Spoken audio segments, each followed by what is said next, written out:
Hey guys, tonight we begin a journey into the most dangerous place in all of England.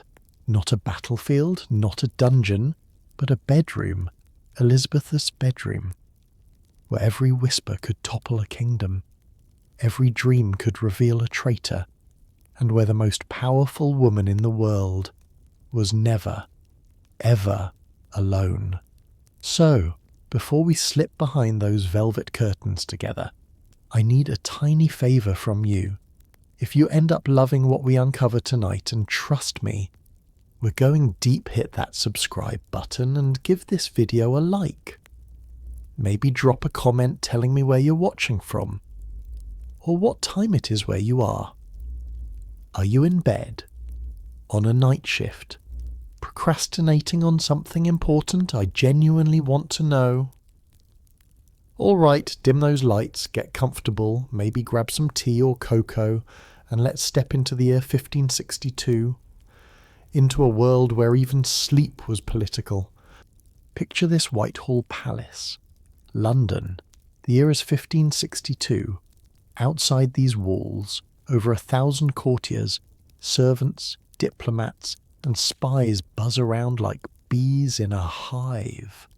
But here, in this room, wrapped in Indian-painted silk and seawater green curtains, lies the most watched woman in Europe, Elizabeth Tudor, the Virgin Queen, 29 years old, red-haired, sharp-tongued, brilliant, and terrified of the dark. You see, we think of queens sleeping alone in their grand beds. Right, wrong. Elizabeth was never alone, ever, because in Tudor England, a queen's body wasn't just her own, it was the nation's. Her health determined the country's stability. Her fertility or lack of it could trigger civil war. Her virginity that was debated in every tavern from London to Madrid. So beside her, every single night, slept another woman, a bedfellow, not a servant. Mind you, this was a position of ultimate trust. A noblewoman who would share Elizabeth's bed, literally inches from the Queen's face, listening to her breathe, hearing her nightmares, keeping her secrets. Think about that for a second. Imagine being so important that even your sleep has a witness. Even your dreams aren't private. And Elizabeth had nightmares. Bad ones. She was an insomniac, which makes sense when you consider her childhood.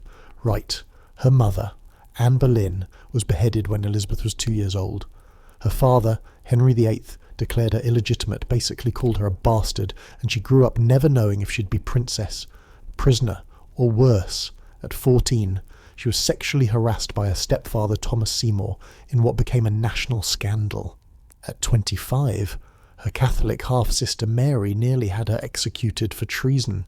So yeah, sleep didn't come easy. Her ladies of the bedchamber knew this. They knew that around 3 in the morning, Elizabeth would wake up gasping, convinced that Spanish assassins were climbing through the windows. They knew she had asked them to check the door bolts. Again and again, they'd whisper reassurances, stroke her hand, maybe hum a lullaby like she was the frightened child instead of the ruler of England. But here's where it gets really interesting and kind of creepy in a fascinating way. These women, these bedfellows and ladies-in-waiting, they were the guardians of the most intimate state secrets. They saw Elizabeth's body. Every morning they helped her dress. They knew if she had scars from smallpox, which she did, though she hid them brilliantly with thick white makeup. They knew if she was menstruating, which mattered because everyone was obsessed with whether she could still have children. They knew if she was gaining weight, losing hair, showing signs of illness, and you know what? That made them dangerous. In 1562, the year we're focusing on, there was a woman named Cat Ashley, who'd been with Elizabeth since childhood. Cat knew everything.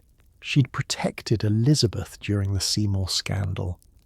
She'd seen her through Mary's reign of terror. And she slept in Elizabeth's room, close enough to hear every word the Queen muttered in her sleep. Now, Imagine you're a foreign ambassador trying to figure out if England is stable. You can't just knock on the Queen's door and ask, "Hey, you healthy planning to get married? Any heirs on the way?" That would be insane. So what do? You try to bribe the bedfellows. You send them gifts. You write them flattering letters. You hope they'll slip you information about whether the Queen is sick, pregnant, or secretly in love with Robert Dudley. And speaking of Robert Dudley, we're going to talk about him a lot in this series. There were whispers that Elizabeth wanted to marry him, but she couldn't. Partly because he was already married to a woman named Amy, but we'll get to Amy's mysterious death later. For now, just know that Elizabeth's bedchamber was where she'd lie awake at night, probably thinking about him, while her bedfellow pretended not to notice the Queen was sighing like a lovesick teenager. The thing is, Elizabeth was smart. Crazy smart. She understood that privacy was a luxury she couldn't afford, but she also understood how to use that lack of privacy to her advantage. By controlling who entered her bedchamber, she controlled information. Only 30 women served in her inner circle. 30. Out of a court of over 1,000 people, and she chose them carefully. Most were related to her through the Boleyn family line cousins, nieces of cousins, women whose loyalty was tied to her blood. The Howard family, the Knollers family, the Careys. She kept it in the family because in the Tudor world, blood was the closest thing you had to trust. Though, spoiler alert, even that wasn't foolproof. These women had to wear black or white. Always. Why, so Elizabeth would literally glow in contrast. When she entered a room in her jewel-encrusted gowns of gold and crimson, her ladies would fade into the background like shadows. It was theatre. Pure, calculated theatre. And it worked. Everyone's eyes went straight to her. But back in the bedchamber, with the candle snuffed out and only moonlight creeping through the windows, the theatre stopped. Here. Elizabeth was just a woman. A woman who whispered to her bedfellow about her fears, about Catholic plots, about whether Robert Dudley truly loved her or just wanted power, about whether England would fall apart if she died without an heir. And her bedfellow would whisper back, "You'll live forever, Your Majesty. England needs you." But they both knew that it was a lie. See, this is what gets me about Elizabeth's story. We think of power as this glamorous thing. Right palaces, servants, people bowing at your feet. But real power, it's suffocating. It's lying in a magnificent bed draped in silk, surrounded by luxury, and knowing that if you close your eyes, you might never wake up. It's knowing that every single person around you, even the woman sharing your pillow, has a reason to be there. Loyalty, ambition, fear, love, maybe, but never just friendship. Elizabeth once said to her parliament, "If I continue in this kind of life I have begun, I doubt not but God will so direct mine own and your counsels that ye shall not need to doubt of a successor." Translation, I'm going to die alone, but don't worry, God's got a plan. And honestly, that's heartbreaking, because in that bedchamber, the most powerful woman in the world was also the loneliest. She couldn't trust freely, couldn't love without consequences, couldn't even have a nightmare without it becoming a matter of state. So when you think about Elizabeth I, don't just think about the jewels and the speeches and the armada. Think about the nights. The long, dark nights when she'd reach out in the blackness and find another hand there warm. Human, alive, and for just a moment, feel a little less alone. That's where the real story lives, in the bedchamber, where crowns come off, masks fall away, and even queens are just people trying to survive the night. But here's the thing about surviving the night in Elizabeth's world sometimes. The morning brought worse terrors than any nightmare, because the men she loved, they had wives. And those wives had a strange habit of dying mysteriously. Up next, we're diving into the scandal that nearly destroyed Elizabeth's reputation forever, the death of Amy Dudley, and the question that haunted England for decades. Did Robert Dudley murder his wife so he could marry the Queen? Stay with me. This is where it gets dark. September 8th, 1560, Sunday, in a manor house called Cumnor Place, about 60 miles from London, a woman named Amy Robsart sent all her servants away to the fair. Every single one of them, the cook, the maids, the stable boys gone. She insisted. It was Our Lady's Fair in Babington, and she wanted them to enjoy themselves. Strange. Right, because Amy Robsart was the wife of the most powerful man at court, Robert Dudley, Elizabeth's favourite, the man everyone whispered she was in love with. And Amy, she'd been living in this house, alone, far from her husband, while he danced attendance on the Queen in London. By the end of that Sunday, Amy Robsart would be dead at the bottom of a staircase, and the scandal would echo through history for the next 500 years. Let me back up, because this story, it's a masterclass in how love, power, and suspicious timing can destroy everything.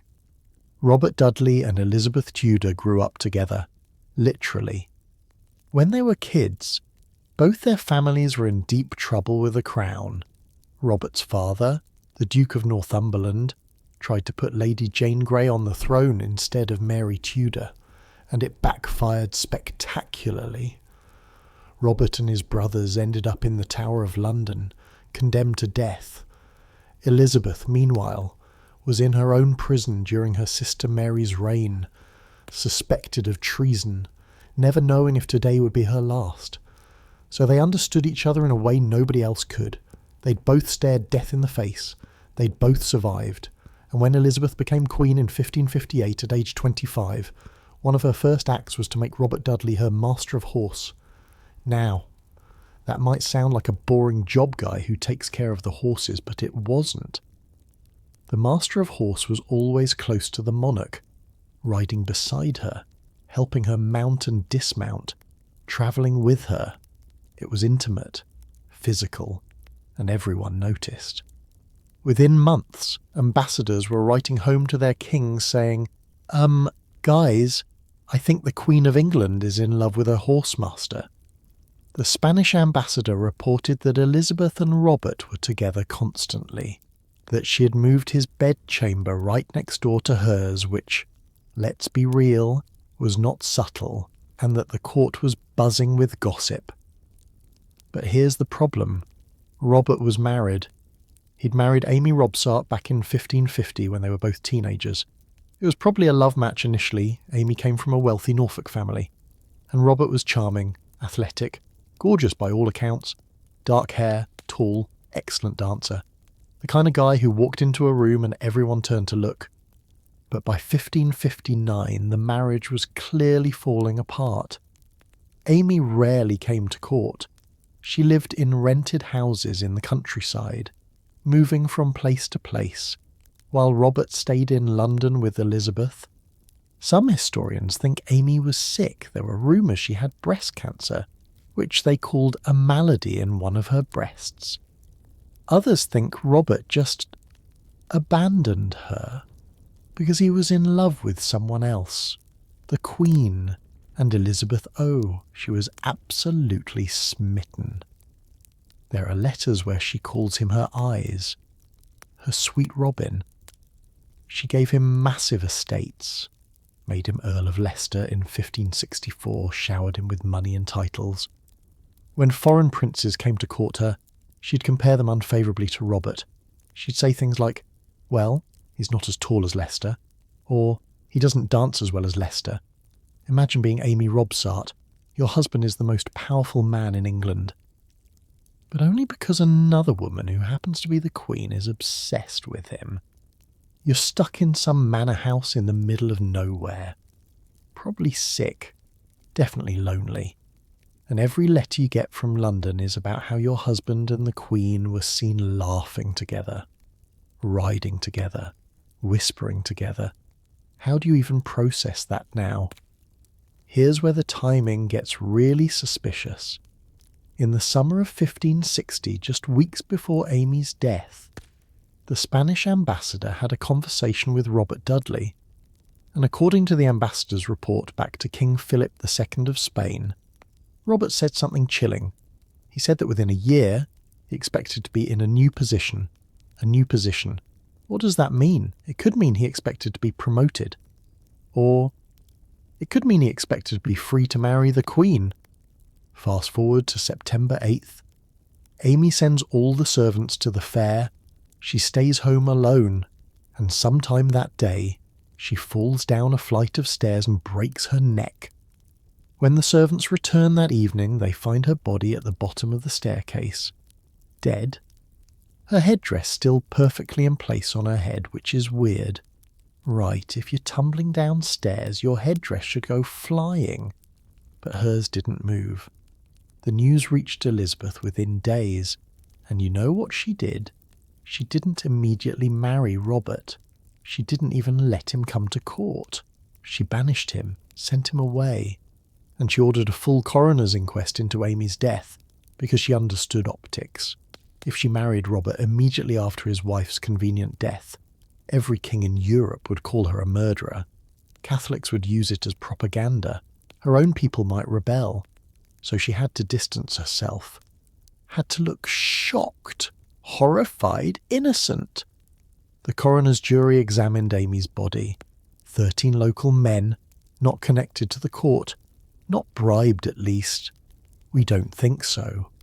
And their verdict accident, they said she died from misfortune. Fell down the stairs. Case closed, but nobody believed it. Mary, Queen of Scots, Elizabeth's cousin and rival, was heard saying that the Queen of England was planning to marry her horsekeeper who had murdered his wife to make room for her. Ouch. That's brutal. And it stuck. For centuries, people assumed Robert Dudley killed Amy so he could marry Elizabeth. But here's where it gets complicated and honestly, kind of sad. Modern forensic analysis suggests Amy might have actually fallen accidentally. If she had breast cancer, it could have metastasized to her spine, making her bones brittle. One wrong step, and her neck could snap. The historian Chris Skidmore wrote a whole book re-examining the evidence, and he concludes it probably was an accident. But there's another theory, a darker one. What if Amy killed herself? Think about it. She's sick, abandoned, humiliated. She knows her husband is in love with the Queen and there's nothing she can do about it. Divorce wasn't really an option in Tudor England, especially not for people of their status. So maybe she sent the servants away because she didn't want witnesses. Maybe she threw herself down those stairs, that we'll never know for sure. But what we do know is her death destroyed any chance of Robert marrying Elizabeth. The scandal was too much. Elizabeth loved Robert. I genuinely think she did, but she couldn't risk her throne for him. So they remained. Something. Not quite lovers. Not quite friends. Something in between. For the next 30 years, until Robert died in 1588, he stayed by her side. Her favourite. Her eyes. The man she could have married but didn't. And you know what haunts me about this? In 1587, almost 30 years after Amy's death, a young man showed up in Spain claiming to be Arthur Dudley. He said he was the secret son of Elizabeth and Robert, born in 1561, the year after Amy died. The Spanish interrogated him, and his story was detailed, specific, convincing. But he disappeared into a Spanish prison and was never heard from again. Was he lying? Probably. But what if he wasn't? What if Elizabeth and Robert did have a relationship after Amy's death, and they hid a pregnancy, and there's a whole other layer to this story we'll never uncover? That's the thing about history. The closer you look, the murkier it gets. We want clear answers. Did he kill her? Did he love her? Were they together but life isn't a Netflix series with a tidy ending? It's messy, tragic, full of what-ifs. What we do know is that Amy Robsart died alone in a house in the countryside, far from her husband, far from anyone who loved her, and her death became a footnote to someone else's love story. Not her own. So yeah, when you hear about Elizabeth the Virgin Queen and her great romance with Robert Dudley, remember there was a third person in that triangle. A woman whose name most people don't even know. Amy Robsart, and her ghost haunted them both for the rest of their lives. But Amy's death wasn't the only thing Elizabeth had to worry about. Because while she was dealing with scandals at court, enemies abroad were plotting her assassination. Catholic conspirators, Spanish spies, and one man built an entire spy network to catch them all. Up next, we're meeting the original 007 Francis Walsingham, the spymaster who invented modern espionage and quite literally saved England. This is where things get really spy thriller cool. Trust me, you don't want to miss this. There's a man you've probably never heard of who literally invented the job description for every spy movie you've ever watched. Dead drops. He created them. Double agents. Yep, him too. Cryptography. Torture for intelligence planting. Evidence to catch traitors. All him. And here's the kicker, one of his agents actually signed reports with the code number 007. I'm not making this up. His name was Francis Walsingham. And if you think James Bond is cool, wait until you hear about the guy who did it for real in the 1500s. With no gadgets, no technology, just brutal intelligence and an unshakable belief that there was less danger in fearing too much than too little. That was his personal motto, by the way. And honestly, in Elizabeth's England, paranoia wasn't just reasonable, it was survival. Let me paint the picture. It's 1570. Elizabeth has been queen for 12 years and she's got problems. Big ones. The Pope Pius V just declared her illegitimate and excommunicated her from the Catholic Church, which doesn't sound that scary until you realise what it actually meant.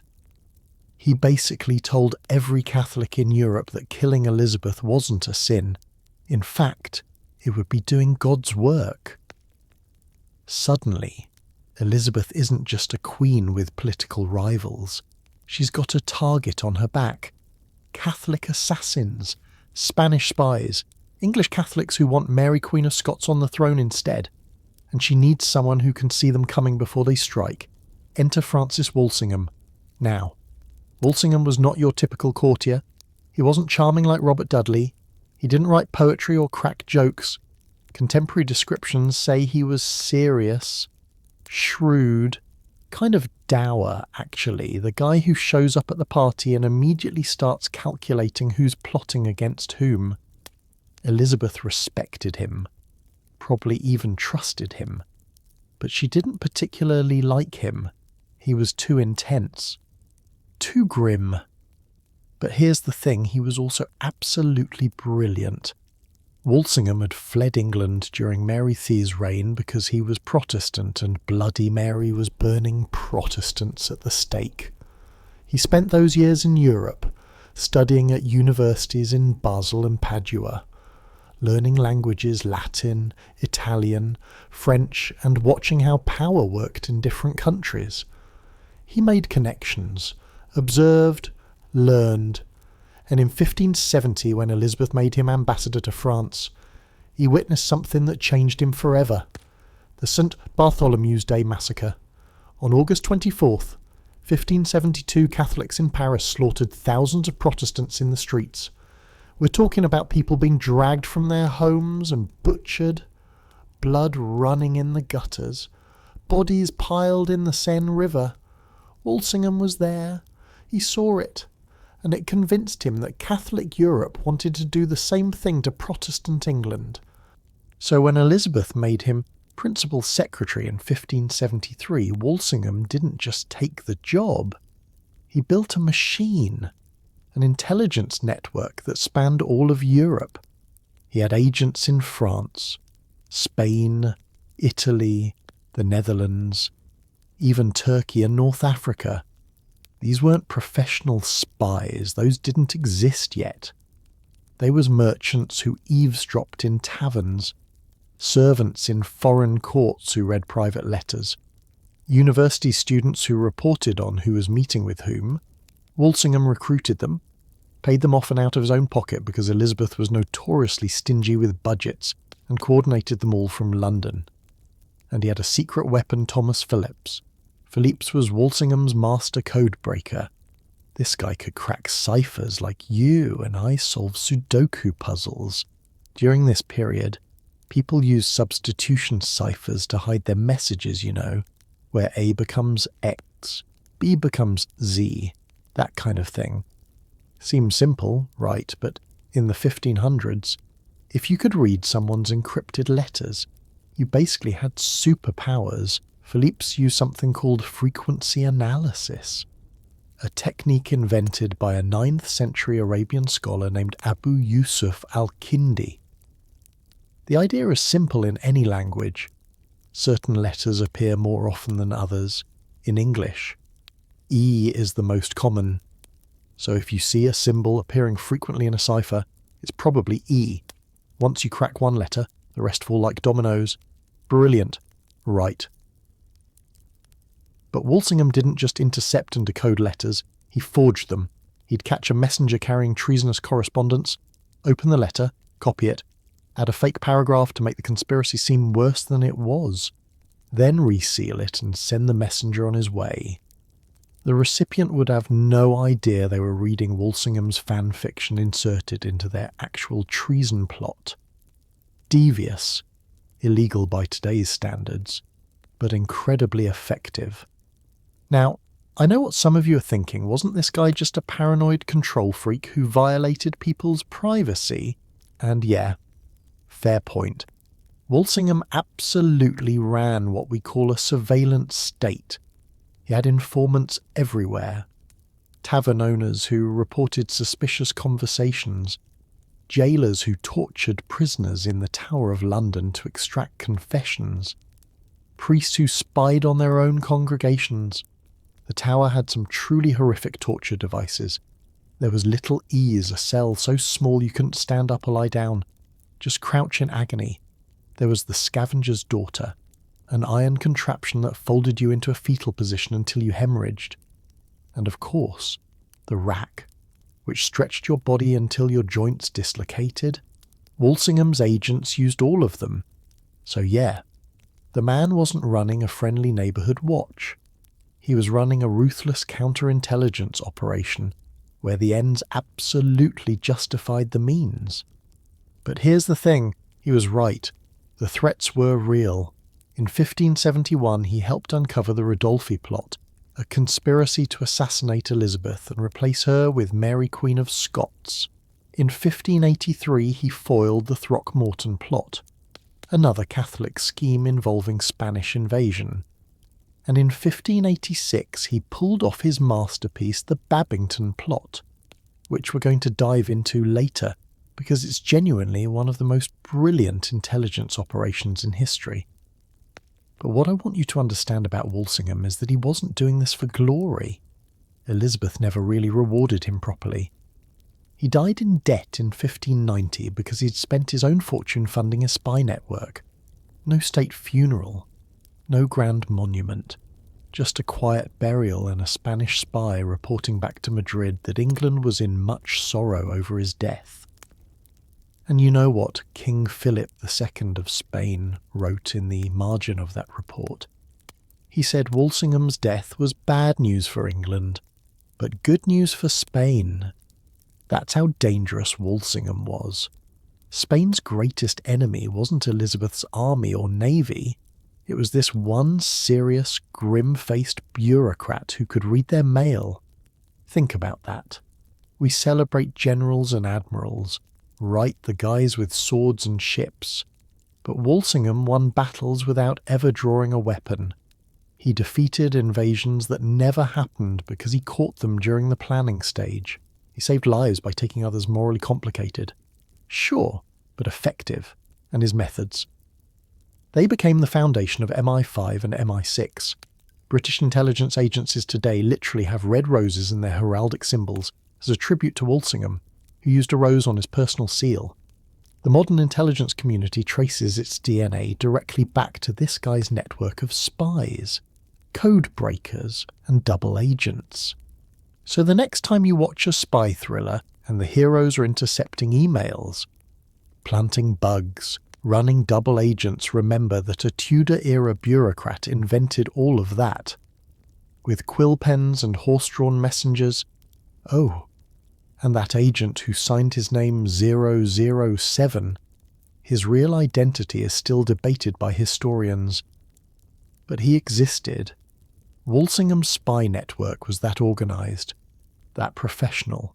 They had code names, protocols, a literal book of secrets that's now lost to history. Imagine what was in that book.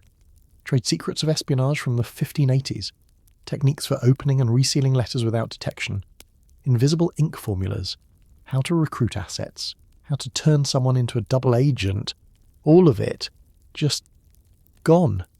Actually, maybe that's fitting. A spymaster's greatest secret should stay secret. Right. What I find fascinating is how Walsingham balanced two worlds. He was a devout Protestant who genuinely believed he was protecting England's soul as well as its borders. But he was also pragmatic enough to work with anyone Catholics, atheists, criminals if they could provide useful intelligence. His faith drove him, but it didn't blind him. And he understood something that's still true today. Information is power. Not gold, not armies, information. Knowing your enemy's plans before they strike. That's how you survive. Elizabeth knew it too.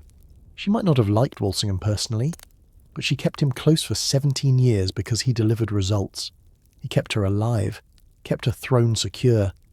And when he died, she genuinely grieved not just for the man, but for the safety net he'd provided. Because after Walsingham, England's intelligence network weakened, his protégé Robert Cecil tried to maintain it, but it was never quite the same. Walsingham was irreplaceable. So we've talked about the bedchamber where Elizabeth's secrets were kept, the scandal that nearly destroyed her reputation, and the spymaster who protected her from assassins. But here's something we haven't touched yet, and honestly, it's darker than anything we've covered so far.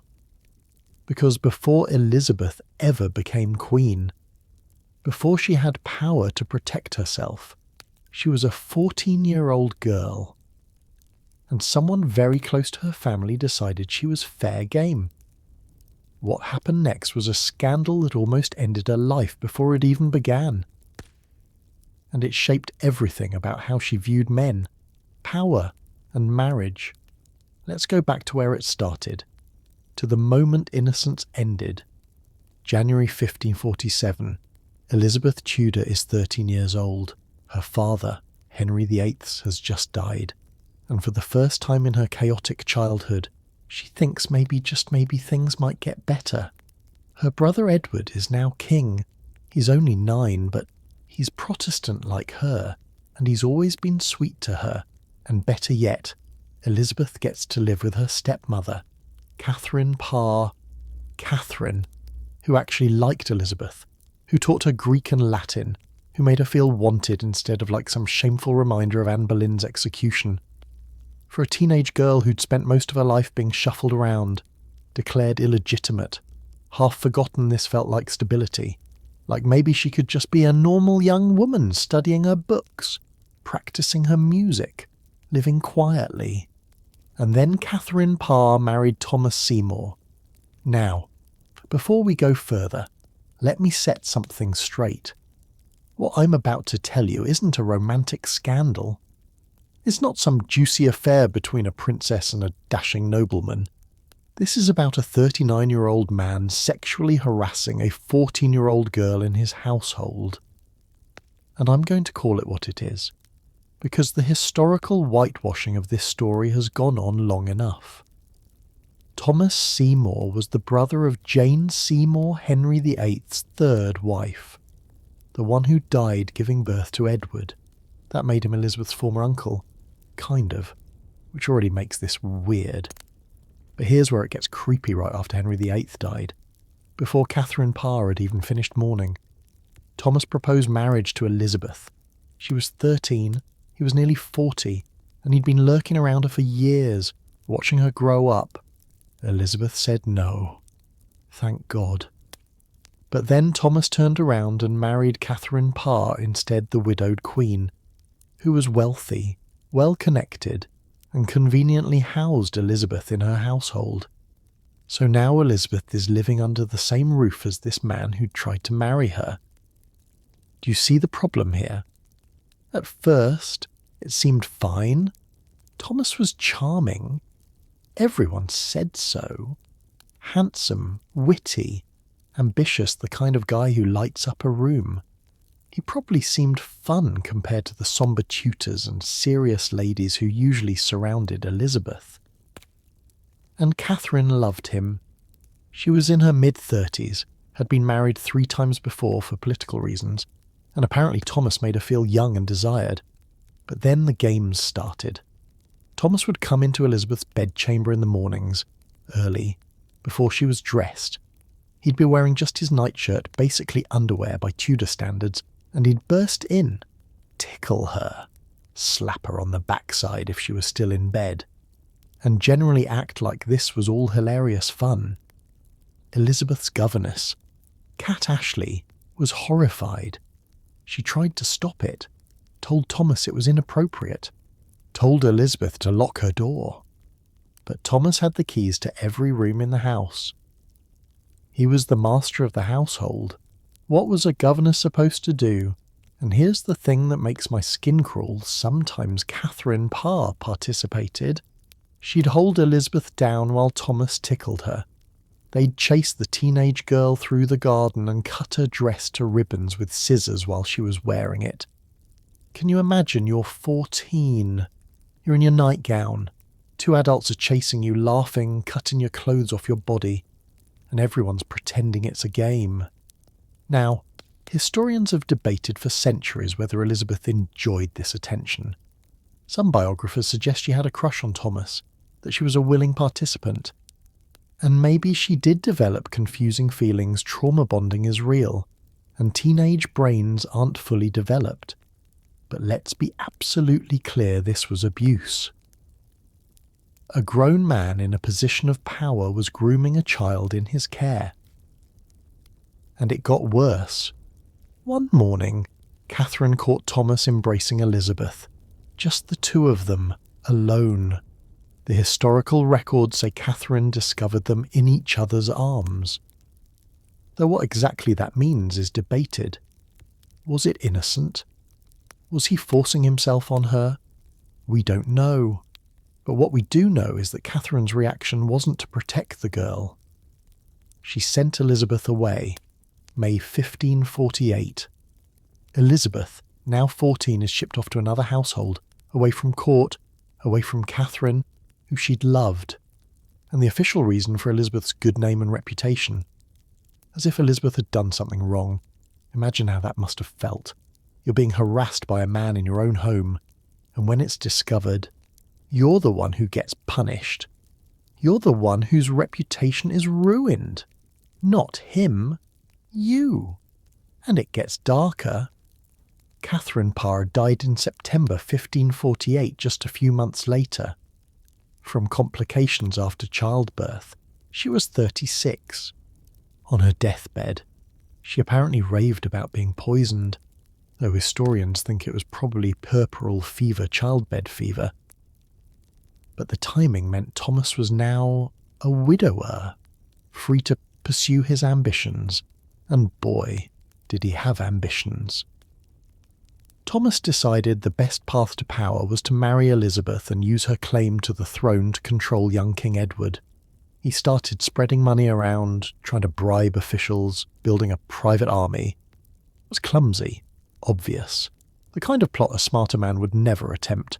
His own brother, Edward Seymour, the Duke of Somerset, who was Lord Protector basically running England for the child king, had him arrested in January 1549. They interrogated Elizabeth extensively. Cat Ashley was thrown in the Tower. Elizabeth's household steward was questioned. Everyone was trying to figure out if the princess had agreed to marry Thomas, if she'd been part of his conspiracy, if she'd lost her virginity to him. Elizabeth was 15 years old, facing potential execution for treason, and she had to stand before the Privy Council and convince that she was innocent. And you know what? She did. Brilliantly. There's a letter she wrote during this period that still survives. It's so carefully worded, so politically astute. It's hard to believe a teenager wrote it. She denied everything, said Thomas's advances were unwanted, that she'd never agree to marry him, that her reputation and virginity were intact. She gave them nothing. No confession. No admission of improper feelings. Just a stone wall of denial wrapped in perfect courtesy. And it worked. They believed her. Or at least, they couldn't prove otherwise. Thomas Seymour wasn't so lucky. He was executed for treason on March 20th, 1549, beheaded on Tower Hill, and one of the charges against him was planning to marry Elizabeth without the king's permission. So he died, and Elizabeth survived. But at what cost? There's a fragment of a letter possibly written by Elizabeth, though it's disputed where she started to write, "Thou touch me not," then crossed it out and wrote instead, "Let him not touch me." Think about that. Even in private notes to herself, she couldn't directly command a man to stop. She had to phrase it as a plea, a request. Let him not. That's what it was like to be a woman in Tudor England, even a princess, especially a princess, because her body wasn't just hers, it was political. Her virginity determined her marriageability, which determined England's alliances, which determined who had power. So when Thomas Seymour violated her boundaries, he wasn't just harming a girl, he was committing a political act. And Elizabeth learned that lesson young. She learned that men would use her body as a stepping stone to power. That affection could be a weapon. That marriage was a trap that would hand control of her life and England to someone else. Is it any wonder she never married for the rest of her life? Elizabeth surrounded herself with male favourites Robert Dudley, Christopher Hatton, Walter Raleigh, eventually Essex. She flirted. She danced. She let them compete for her attention. But she never gave any of them the ultimate prize. Never let them close enough to hurt her the way Thomas Seymour had. Some historians call this emotional damage. Others call it political genius. Maybe it's both. But here's what gets me. Elizabeth was a survivor. She survived her mother's execution when she was 2. She survived her father calling her illegitimate. She survived her sister Mary's Catholic reign when being Protestant could get you burned alive.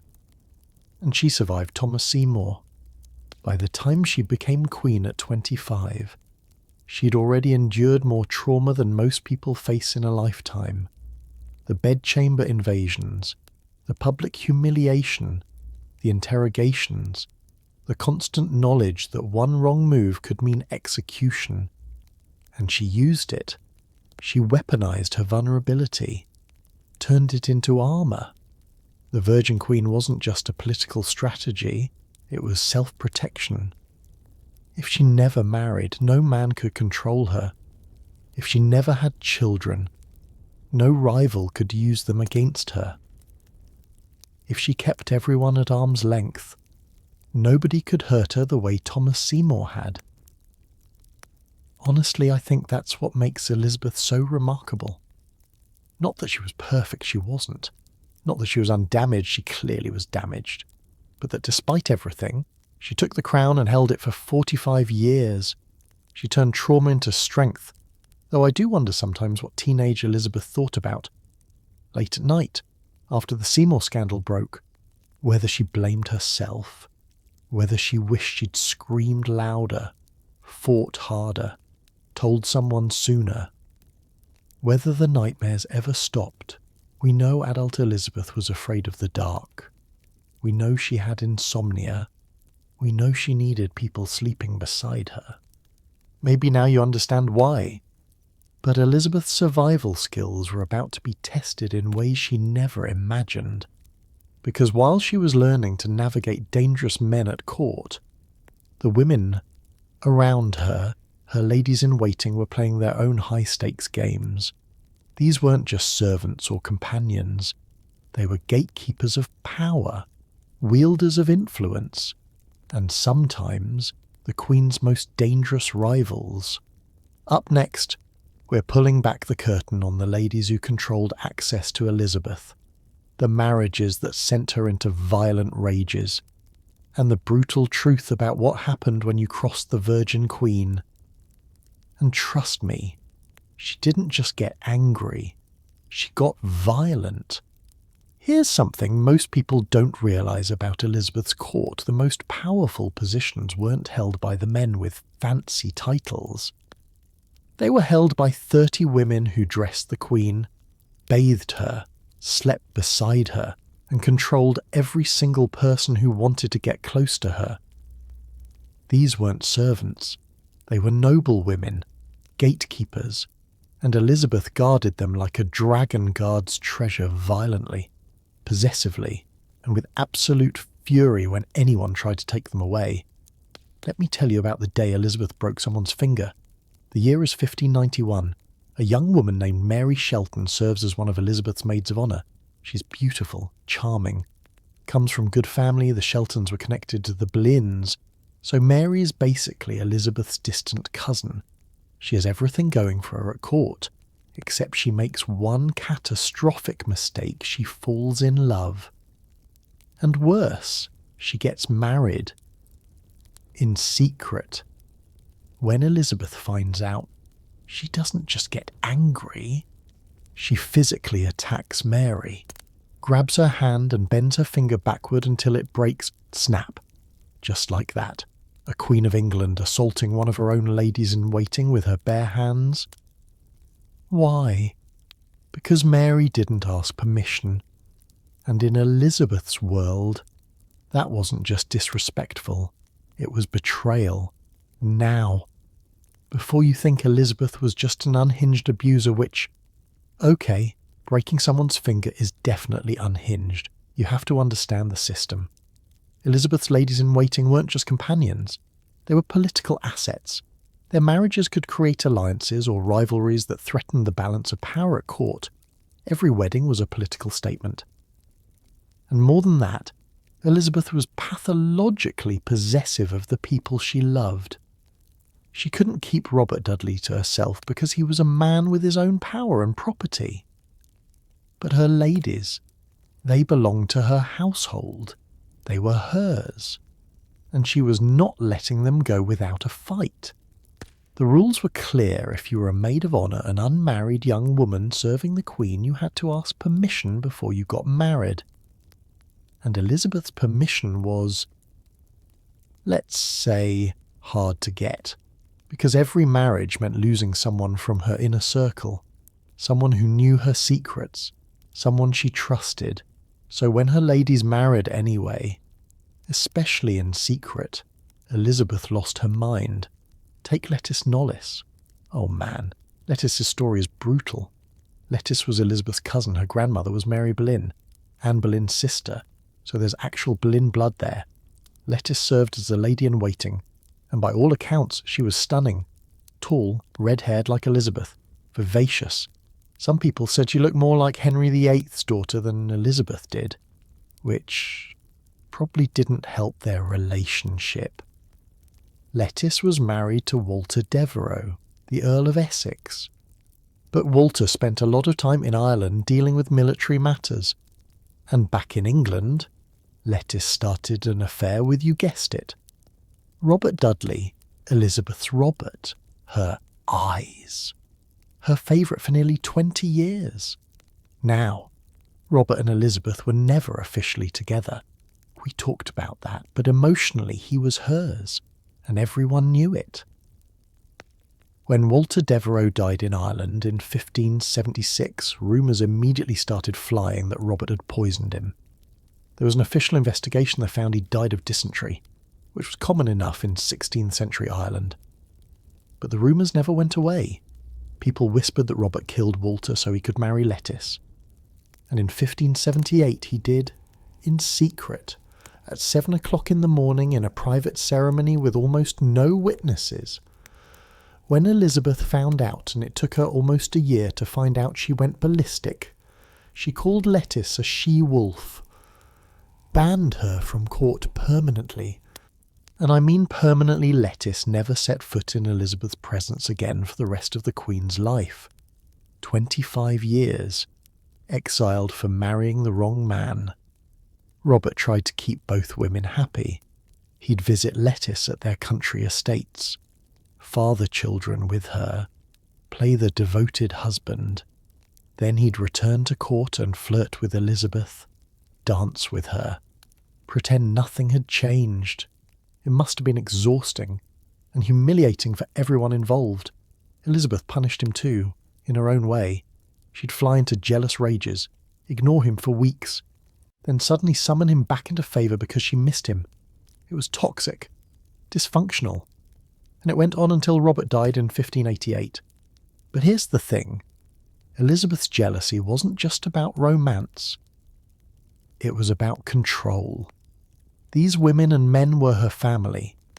In a weird way, she never had children, never had a husband, so her court was her family, and she needed them to need her more than they needed anyone else. Which brings us to Bess Throckmorton and Walter Raleigh, and a scandal that landed both of them in the Tower of London. Bess was a gentlewoman of the Privy Chamber, basically. She helped dress the Queen. Super intimate position. You're handling the Queen's body, her undergarments, her wigs. You see everything, and Bess was good at her job. Smart, discreet, had been at court since she was 19. Walter Raleigh was one of Elizabeth's newer favourites in the 1580s. Handsome, brilliant, wrote poetry, explored the New World, brought back potatoes and tobacco to England, basically the Renaissance ideal of a gentleman adventurer. Elizabeth was smitten. She gave him estates, monopolies, knighted him. And then Bess and Walter fell in love. They tried to keep it secret. They really did. But Bess got pregnant. And in 1591 they married secretly before the baby was born. Bess took a leave of absence from court, claiming illness, had the baby, left it with a wet nurse, and came back to court hoping nobody would notice. But somebody noticed. Maybe another lady who was jealous. Maybe a servant who gossiped. Either way, the news reached Elizabeth, and she threw both of them in the tower. Bess and Walter were imprisoned in separate cells in the Tower of London while their infant son was out with a nurse. Elizabeth was furious, not just that they'd married, but that they'd lied to her, tried to hide it, made her look foolish. The baby died, 6 months old. Plague took him. Elizabeth released them from the tower after that, probably out of pity. But she never forgave Bess, never let her back to court. Walter was banned for a full year before Elizabeth slowly, grudgingly let him return to favour. So what's the lesson here? If you work for Elizabeth and you fell in love, you had 3 choices: ask permission and probably get denied, marry in secret and risk the tower, or stay single forever. Most chose option 3, because the alternative was too dangerous. Let's flip this for a second. Because while Elizabeth was violently possessive of her ladies, those same ladies wielded enormous power. They controlled access to the Queen. If you wanted a favour, a position, a royal pardon, you went through them first. There are records of Elizabeth's ladies accepting bribes. Anne Russell, who was married to Ambrose Dudley, Robert's brother, was once offered £100 to advance someone's petition in court. You know what she said? The bribe was too small. £100 in 1580s money, and she turned it down because she wanted more. These women were kingmakers, or queenmakers, I guess. They whispered in Elizabeth's ear during private moments, suggested names for appointments, warned her about who to trust. And Elizabeth listened, because she trusted them in ways she trusted almost no one else. Which makes sense. Right. These women saw her at her most vulnerable. They saw her without makeup, without the wig, without the jewels. They saw the real Elizabeth, the one with smallpox scars, thinning hair, aging skin, the one who was afraid of the dark and had nightmares about assassins. If they wanted to betray her, they had endless opportunities. They could have sold secrets to foreign ambassadors, could have poisoned her food, could have smothered her in her sleep, but they didn't. Most of them, anyway. There's something almost touching about that loyalty. When you think about it, yes, they benefited from their positions. Yes, they were paid and housed and given prestige, but they also genuinely cared for Elizabeth. You can see it in the letters they wrote, the way they stayed with her for decades, the way they mourned when she died. Blanche Parry, for instance, served Elizabeth for 56 years. 56. From the time Elizabeth was a baby all the way until Blanche died in 1590. She never married, never had her own family, devoted her entire life to Elizabeth. And when she died, her tomb inscription read that she had served a queen whom no persuasion could move, no beauty could match. That's devotion, but it came at a price. Because if you were Elizabeth's lady, you lived by her rules. You wore black or white so she'd stand out. You stayed unmarried or married who she approved. You watched her command men, flirt with favourites, rule a kingdom, and you stood in the shadows, essential but invisible. And if you stepped out of line, well, ask Mary Shelton about her broken finger. The fascinating thing is how Elizabeth justified this to herself.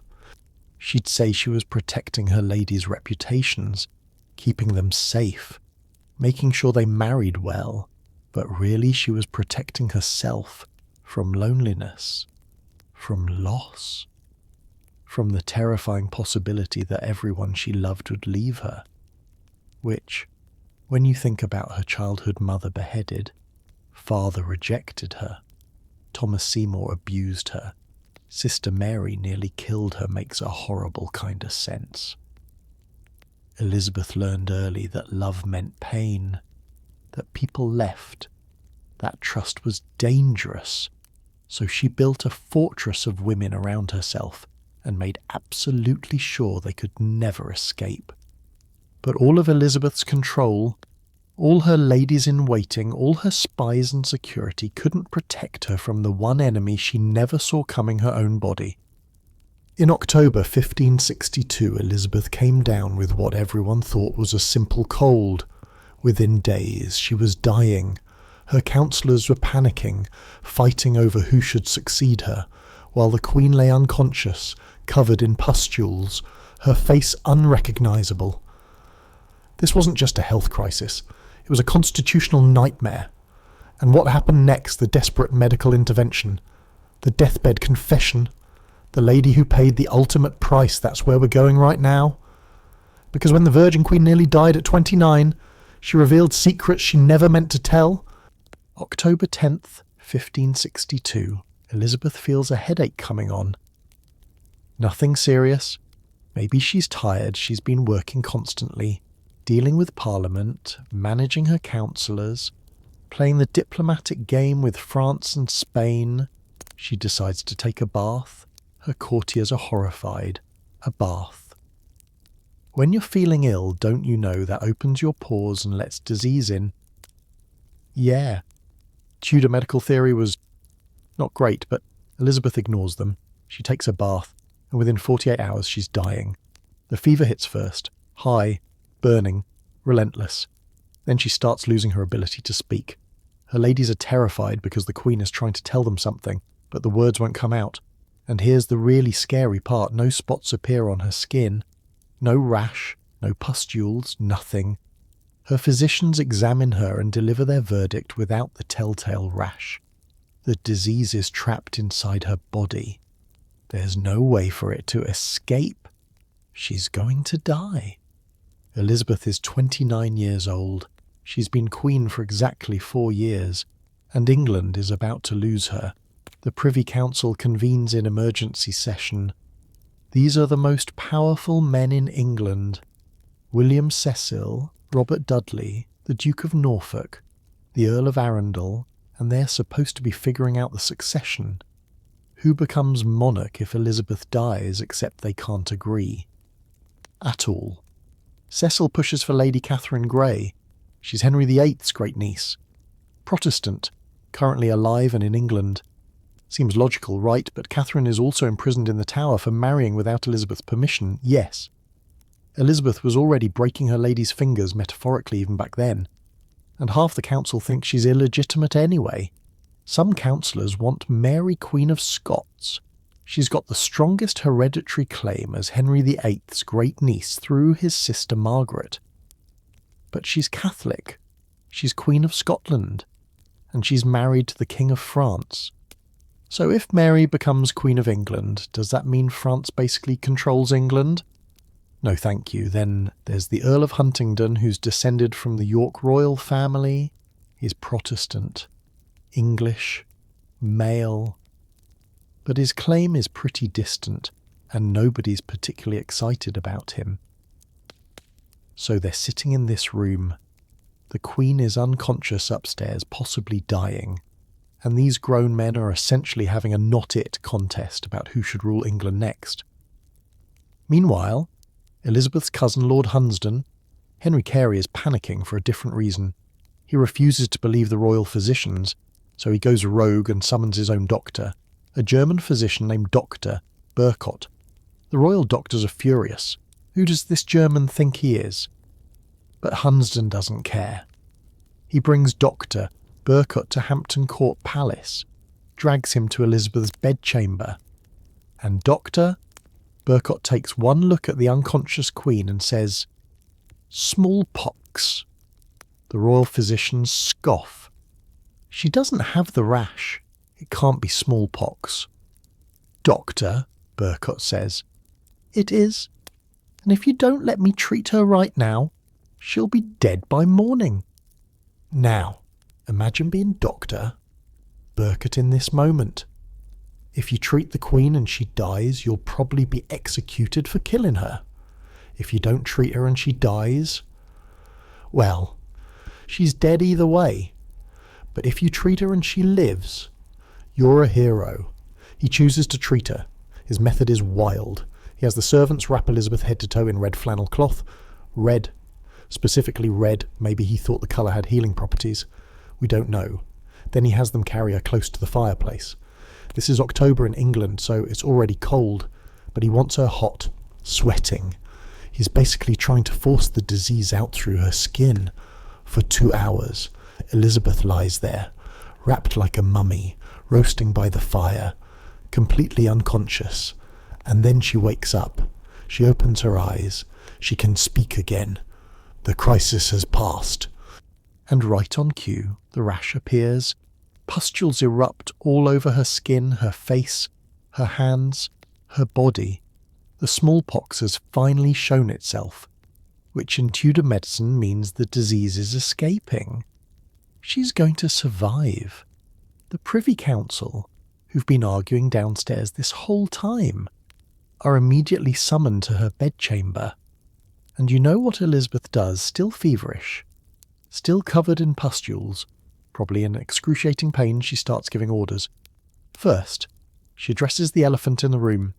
They need to know who she wants as her successor. Right. That's why they're all here, waiting for her to die so they can fight a civil war over the crown. Elizabeth refuses to name anyone. Flat out refuses, even on what she thinks might be her deathbed. She will not name an heir, because the moment she does, that person becomes a rival, a focal point for conspiracies. She'd literally rather die than give her enemies a target. But then, and this is where it gets emotionally devastating, she makes a different request. She asked them to make Robert Dudley the Lord Protector of England, with an annual salary of £20,000. £20,000! That's an absolutely staggering amount of money in 1562. And then she says something that breaks my heart every time I read it. She tells the entire Privy Council, these men who've been gossiping about her relationship with Robert for years, that although she loves Lord Robert dearly, nothing improper has ever happened between them. As God is my witness, she says, nothing unseemly has ever passed between us. She's dying, covered in smallpox, asking them to take care of the man she loves. And she still has to defend her reputation. Still has to insist she's the Virgin Queen even now. The councillors, terrified of upsetting her and making her condition worse, agree to everything. Sure, yeah, Robert can be Lord Protector. Whatever you want, Your Majesty, please don't die. But here's the beautiful part: Elizabeth doesn't die. Doctor, Burcott's crazy red flannel treatment works. The fever breaks. The pustules start to heal. By October 25th, just 15 days after she first felt sick, Elizabeth is well enough to handle state business again. There's only one problem: her face. Smallpox scars, deep, pitted, permanent. Her face is inflamed, scabbed, disfigured. She stays out of public view for weeks while the scabs fall off and the scars settle. And when she finally emerges, she's learned something crucial about her appearance. She can't let people see the real her anymore. This is when Elizabeth starts using heavy white makeup, that lead-based paste we talked about earlier that would eventually poison her skin. She needs to cover the scars, create the illusion of smooth, youthful beauty. Because if she looks weak, if she looks damaged, her enemies will smell blood. But Elizabeth wasn't the only casualty of this outbreak. One of her ladies-in-waiting, Mary Sidney, sister to Robert Dudley, nursed Elizabeth through the entire illness, sat by her bedside, bathed her fevered skin, breathed the same air, and Mary caught smallpox too. She survived, but she was horribly, permanently disfigured. The scars on Mary's face were so severe that she withdrew from court entirely. This woman who'd been beautiful, vibrant, connected to everyone, she basically became a recluse, hid herself away. Her husband, Henry Sidney, was devastated. There are letters where he talks about her disfigurement with such sorrow. And Elizabeth. She felt guilty. She knew Mary had sacrificed her beauty, which in Tudor times was a woman's currency, to save the Queen's life. Elizabeth tried to compensate her, gave the Sidney family grants and positions. But you can't give someone their face back. So every time Elizabeth looked in the mirror and saw her own scars hidden under layers of white makeup, she had to know that Mary Sidney's scars were worse, and visible, and permanent. That's the price people paid to serve Elizabeth. Sometimes it was their freedom, like the ladies who couldn't marry without permission. Sometimes it was their reputation, like Lettice Knollys, banished for loving Robert Dudley. And sometimes it was their face. Now, here's the question that haunted England after Elizabeth recovered. What if she'd died? What if Dr. Burcott hadn't been summoned? What if his treatment hadn't worked? England would have descended into civil war. Absolutely. You'd have had Protestant factions supporting Catherine Grey, Catholic factions supporting Mary Queen of Scots, maybe some wild cards backing the Earl of Huntingdon. Spain would have invaded. France would have interfered. It would have been chaos. All because one woman took a bath when she had a headache. The Privy Council learned their lesson. After this crisis, they begged Elizabeth, begged her to name a successor, to get married, to have children, to give England security. And Elizabeth said no to all of it. She'd just survived smallpox. She'd faced death at 29 and come back.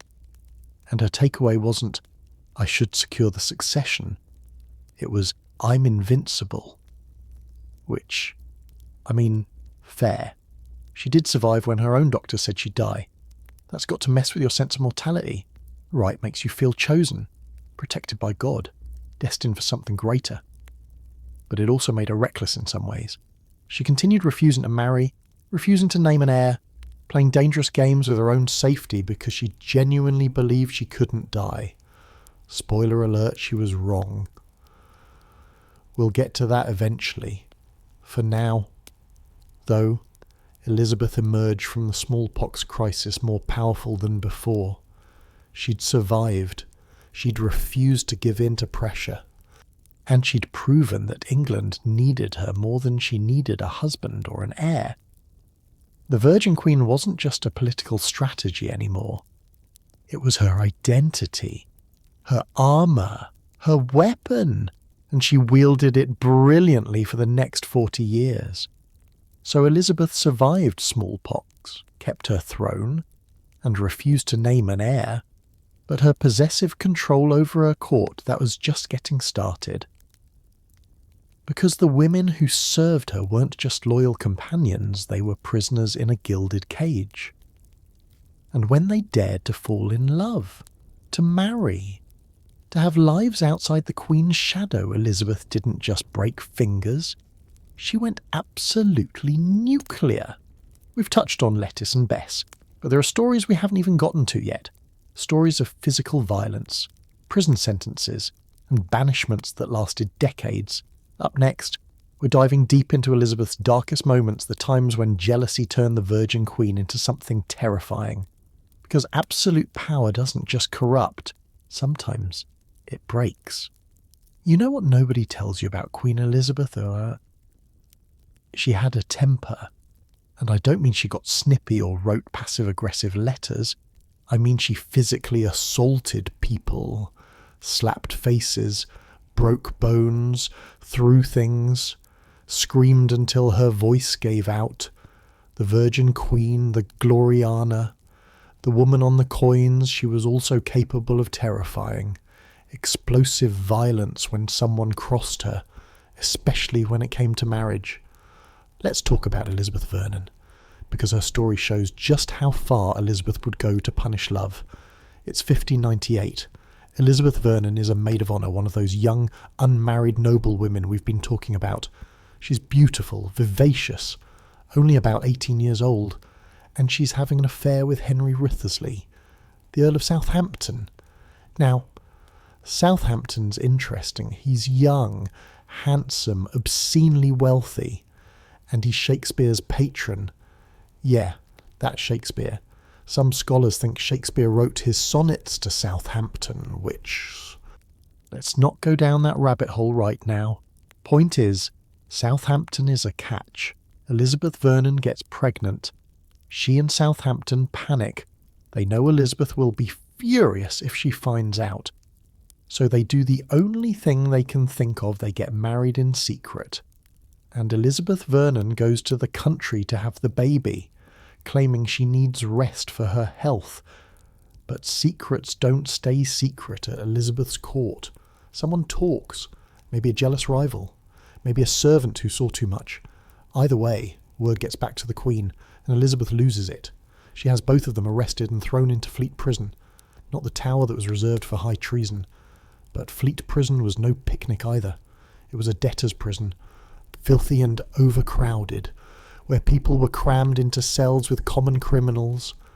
Elizabeth Vernon, who'd been sleeping in silk sheets at the palace a week earlier, was now sharing a cell with thieves and prostitutes.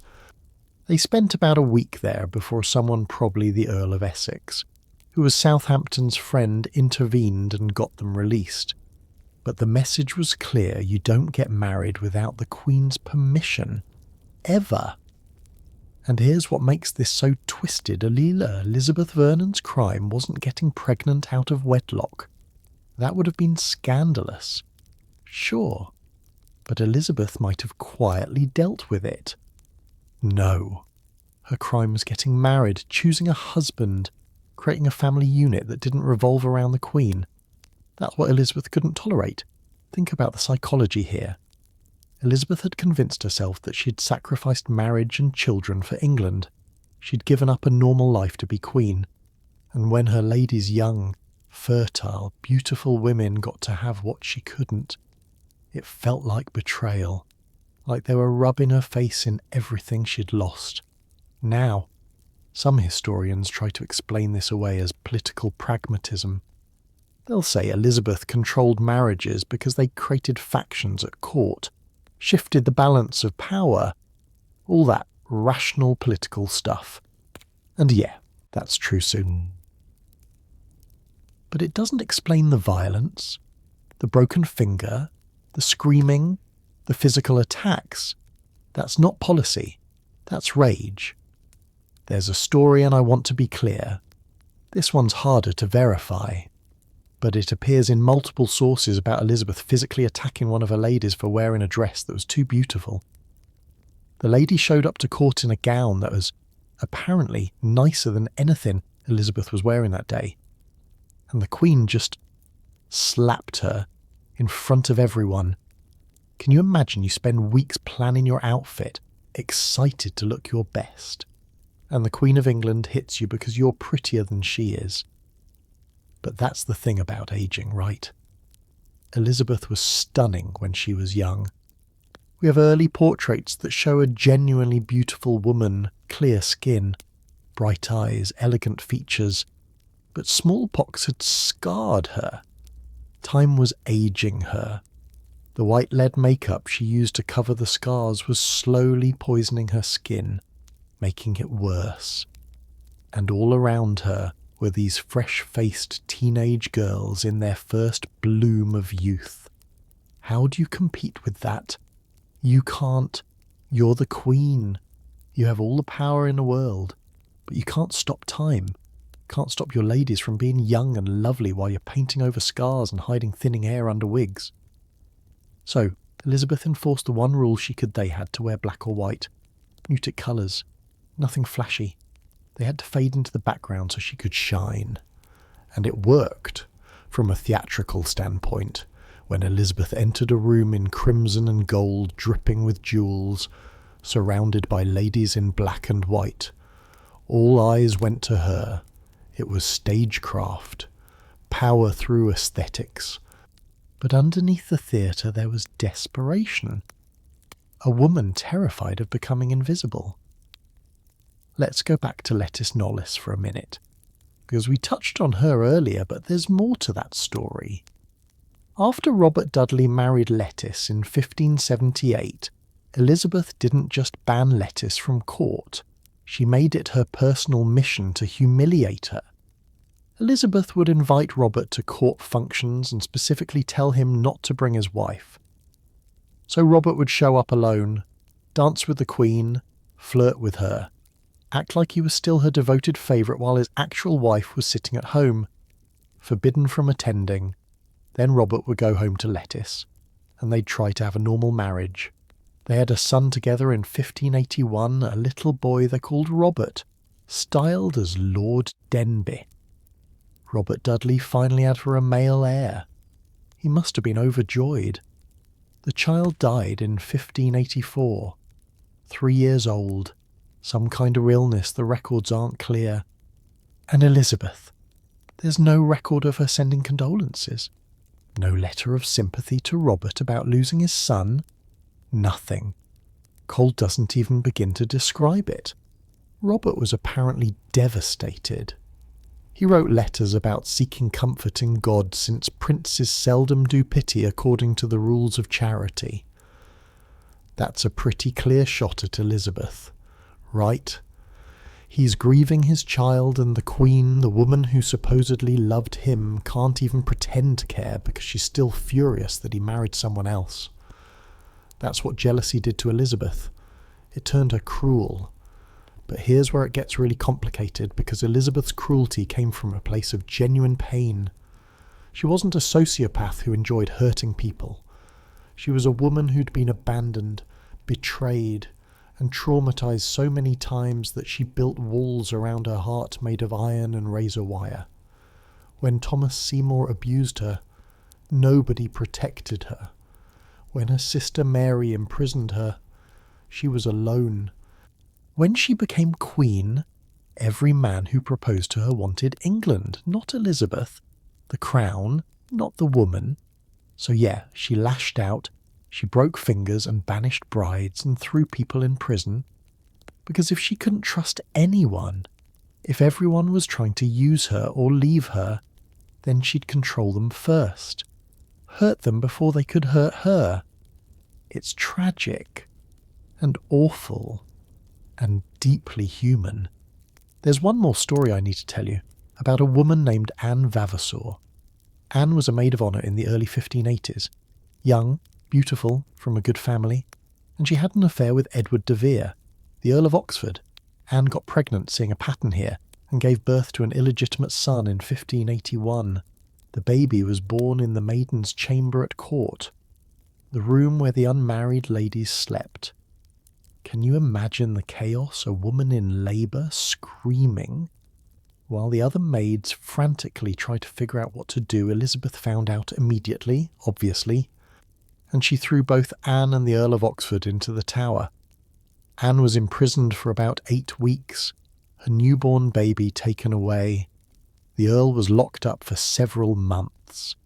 But here's what's interesting. After Anne was released, Elizabeth apparently forgave her sort of, and eventually returned to court.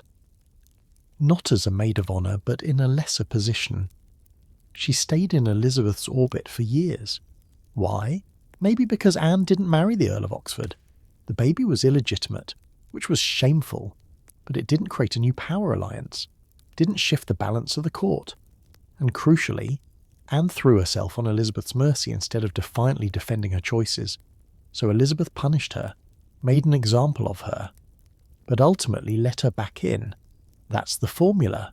If you begged for forgiveness, acknowledged the Queen's authority, and didn't challenge her supremacy, you might survive. But if you acted like you had rights, like your happiness mattered as much as Elizabeth's ego, you were done. Letis Knollys never begged, never apologised, and she never came back. I think about these women a lot, the ones who loved the wrong people, or wore the wrong dress, or smiled too brightly on the wrong day. They weren't villains, they were just human, wanting what everyone wants: love, family, a little bit of happiness. But they were born into a world where a queen's loneliness trumped their humanity, where Elizabeth's trauma became their prison. And the saddest part, Elizabeth probably knew it was unfair. She was brilliant, right, self-aware, strategic. She had to know that breaking Mary Shelton's finger was excessive, that banishing Lettice for 30 years was cruel, that throwing pregnant women in the Tower was monstrous. But she did it anyway, because the alternative, letting them go, watching them be happy without her, was more painful than being the villain. So she chose power over love, control over connection, and for 45 years she ruled England brilliantly and died alone. But while Elizabeth was micromanaging marriages and breaking her ladies' bones, real threats were gathering in the shadows. Catholic conspirators weren't just plotting, they were writing letters, making plans, coordinating with foreign powers. And every single one of those letters was passing through the hands of Francis Walsingham's network. In 1586, his spies would pull off the most brilliant intelligence operation of the century, a trap so perfect, so devastatingly clever, that it would catch a queen. Not Elizabeth, the other one, Mary Stuart, Queen of Scots, and when the trap snapped shut, it would end with an execution that Elizabeth would pretend to regret for the rest of her life. Up next, the Babington plot, where cryptography, forgery, and a beer barrel changed the course of history. This is spy thriller stuff. You're going to love it. Imagine you're a prisoner. You've been locked away for 18 years in various castles across England, moved from place to place so you can't build local support. Your letters are monitored. Your visitors are screened. You're basically under house arrest, watching your life slip away while your cousin sits on the throne that many people think should be yours. That was Mary, Queen of Scots, in 1586, and she was desperate.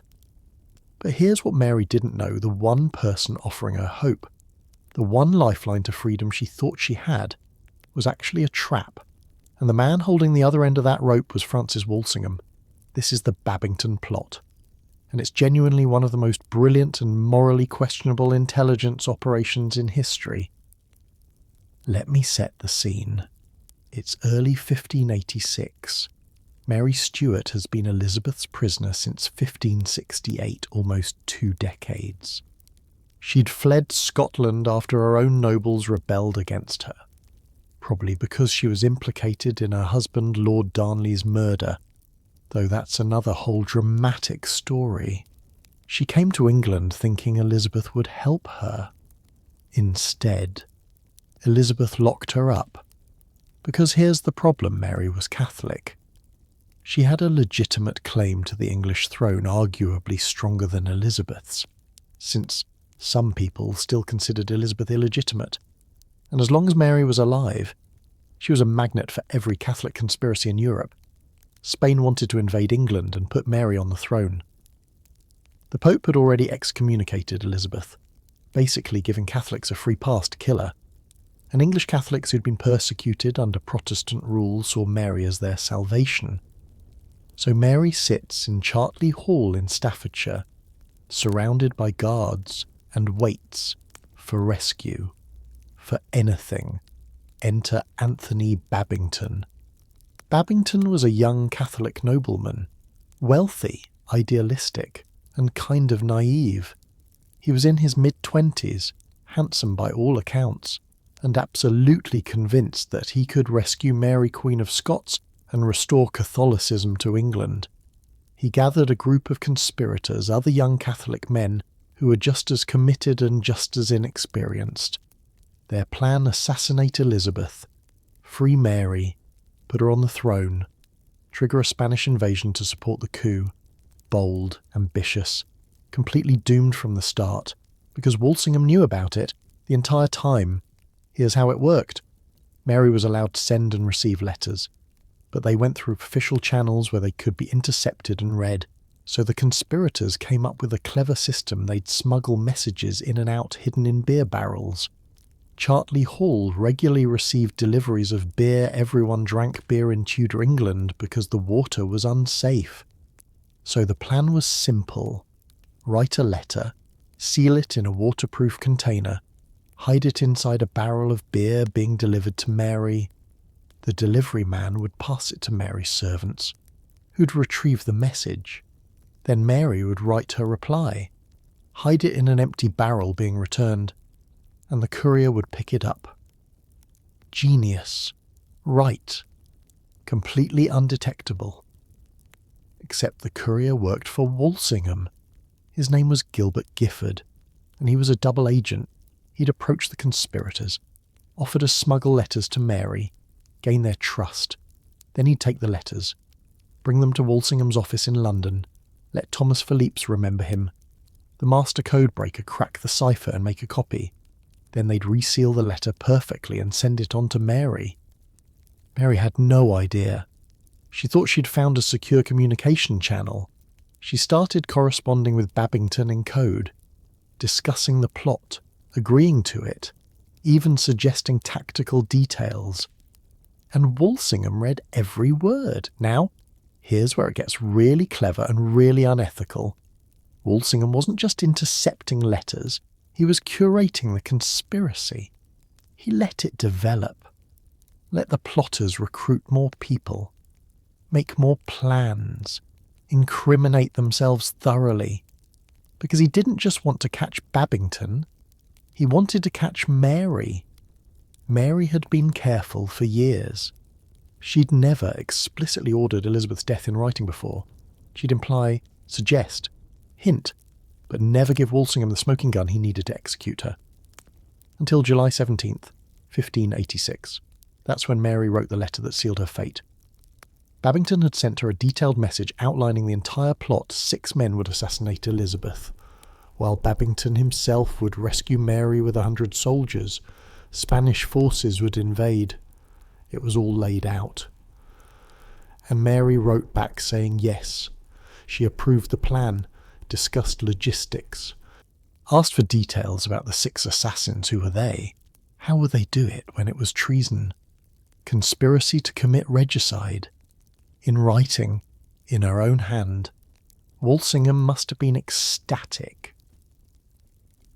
And this is where historians still argue Philippe's may have done something even more devious. After copying Mary's letter, he allegedly added a forged postscript, a little addition that asked Babington to provide the names of all 6 assassins. Why? Because Mary's original letter approved the plot but didn't ask for specific names. The postscript made her look even more guilty, more actively involved in planning the details of Elizabeth's murder. Did Philippe's actually forge it? We don't know for certain. The original letter is lost. We only have copies, but there's a symbol on the copies, a gallows mark that Philippe's drew to indicate gotcha. We've got her now. Either way, Mary had incriminated herself, and Walsingham sprang the trap. In August 1586, Babington and his co-conspirators were arrested. They tried to flee, but Walsingham's agents had been following them for months. They knew every hiding place, every ally, every escape route. The conspirators were caught within days. Babington was interrogated, probably tortured. That was standard procedure. And he confessed everything, named names, confirmed the plot, gave Walsingham enough evidence to execute everyone involved. On September 20th, 1586, Anthony Babington and 13 other conspirators were executed. And not just executed, this was brutal even by Tudor standards. They were hanged, but cut down while still alive, then disemboweled and castrated while conscious. The punishment for high treason. It was meant to be a spectacle, a warning. The crowd was so horrified by the suffering that Elizabeth actually ordered the executioners to let the remaining conspirators hang until they were dead before the disemboweling. A small mercy, I guess, but still. And Mary, she was put on trial in October 1586, in a room at Fotheringhay Castle. She stood before a tribunal of English nobles and denied everything. She said the letters were forged, that she'd never approved any assassination plot, that Walsingham had fabricated the evidence. And you know what? She might have been partly right about the forgery. But the core of it, her approval of the plot to free her and overthrow Elizabeth, that was real. The tribunal convicted her of treason. Now came the hard part, getting Elizabeth to sign the death warrant. Because Elizabeth didn't want to execute Mary. Or rather, she wanted Mary dead but didn't want to be seen as the one who killed her. The optics were terrible. Mary was an anointed queen, Elizabeth's cousin, a fellow monarch. Executing her would set a precedent that kings and queens could be killed by their subjects. Every monarch in Europe would be horrified. Plus, Mary's son James was King of Scotland now, and Elizabeth was hoping he'd be her heir eventually. Killing his mother seemed like a bad way to maintain that relationship. So, Elizabeth stalled. For months, she signed the death warrant, then claimed she hadn't meant it to be delivered. She raged at her counsellors for pressuring her. She changed her mind daily. Finally, in February 1587, William Davison, one of her secretaries, took the signed warrant to the Privy Council without telling Elizabeth. The council, led by William Cecil and including Walsingham, agreed to carry out the execution immediately before Elizabeth could change her mind again. On February 8th, 1587, Mary Queen of Scots was beheaded at Fotheringhay Castle. She was 44 years old. She wore red, the colour of Catholic martyrdom, and reportedly took 15 minutes to die because the executioner botched the first 2 blows. It was gruesome, tragic, and politically necessary, at least from Elizabeth's perspective. When Elizabeth found out the execution had been carried out, she went ballistic. She claimed she'd never meant for the warrant to be delivered. That it was all a misunderstanding. She had William Davison arrested and thrown in the Tower as a scapegoat. Walsingham, smartly, was sick and absent from court during this whole debacle. He stayed home, avoided Elizabeth's wrath, and let Davison take the fall. Davison was eventually released, but his career was destroyed, and Elizabeth she mourned publicly, wore black, wrote letters to James apologising for the accident of his mother's execution, put on a whole performance of grief and regret. But privately she must have been relieved. The threat was gone. The Catholic conspiracies had lost their focal point. England was safer, and Walsingham had delivered. His spy network, his code breakers, his double agents, his careful cultivation of the conspiracy, it had all worked perfectly. Mary Queen of Scots was dead, and Elizabeth's throne was secure. The moral of the story, I don't know if there is one. Honestly, Walsingham saved England from a very real threat, but he did it through deception, forgery, and entrapment. He manipulated young men into a plot that got them tortured and executed. He may have fabricated evidence against a queen. Was he a hero? A villain? Both history doesn't give us easy answers, but it does give us this. The Babington plot was the climax of Elizabethan espionage. The moment when intelligence work went from amateur spying to professional state security, the techniques Walsingham used: infiltration, cryptography, double agents, evidence planting, those became the playbook for every spy agency that followed. So the next time you watch a thriller where the CIA sets up an elaborate sting operation, remember a Tudor bureaucrat did it first, with beer barrels and forged postscripts. But Mary's execution didn't end the Catholic threat. If anything, it made things worse. Because now Spain had a martyr, King Philip II of Spain, who'd been threatening to invade England for years, finally decided the time had come.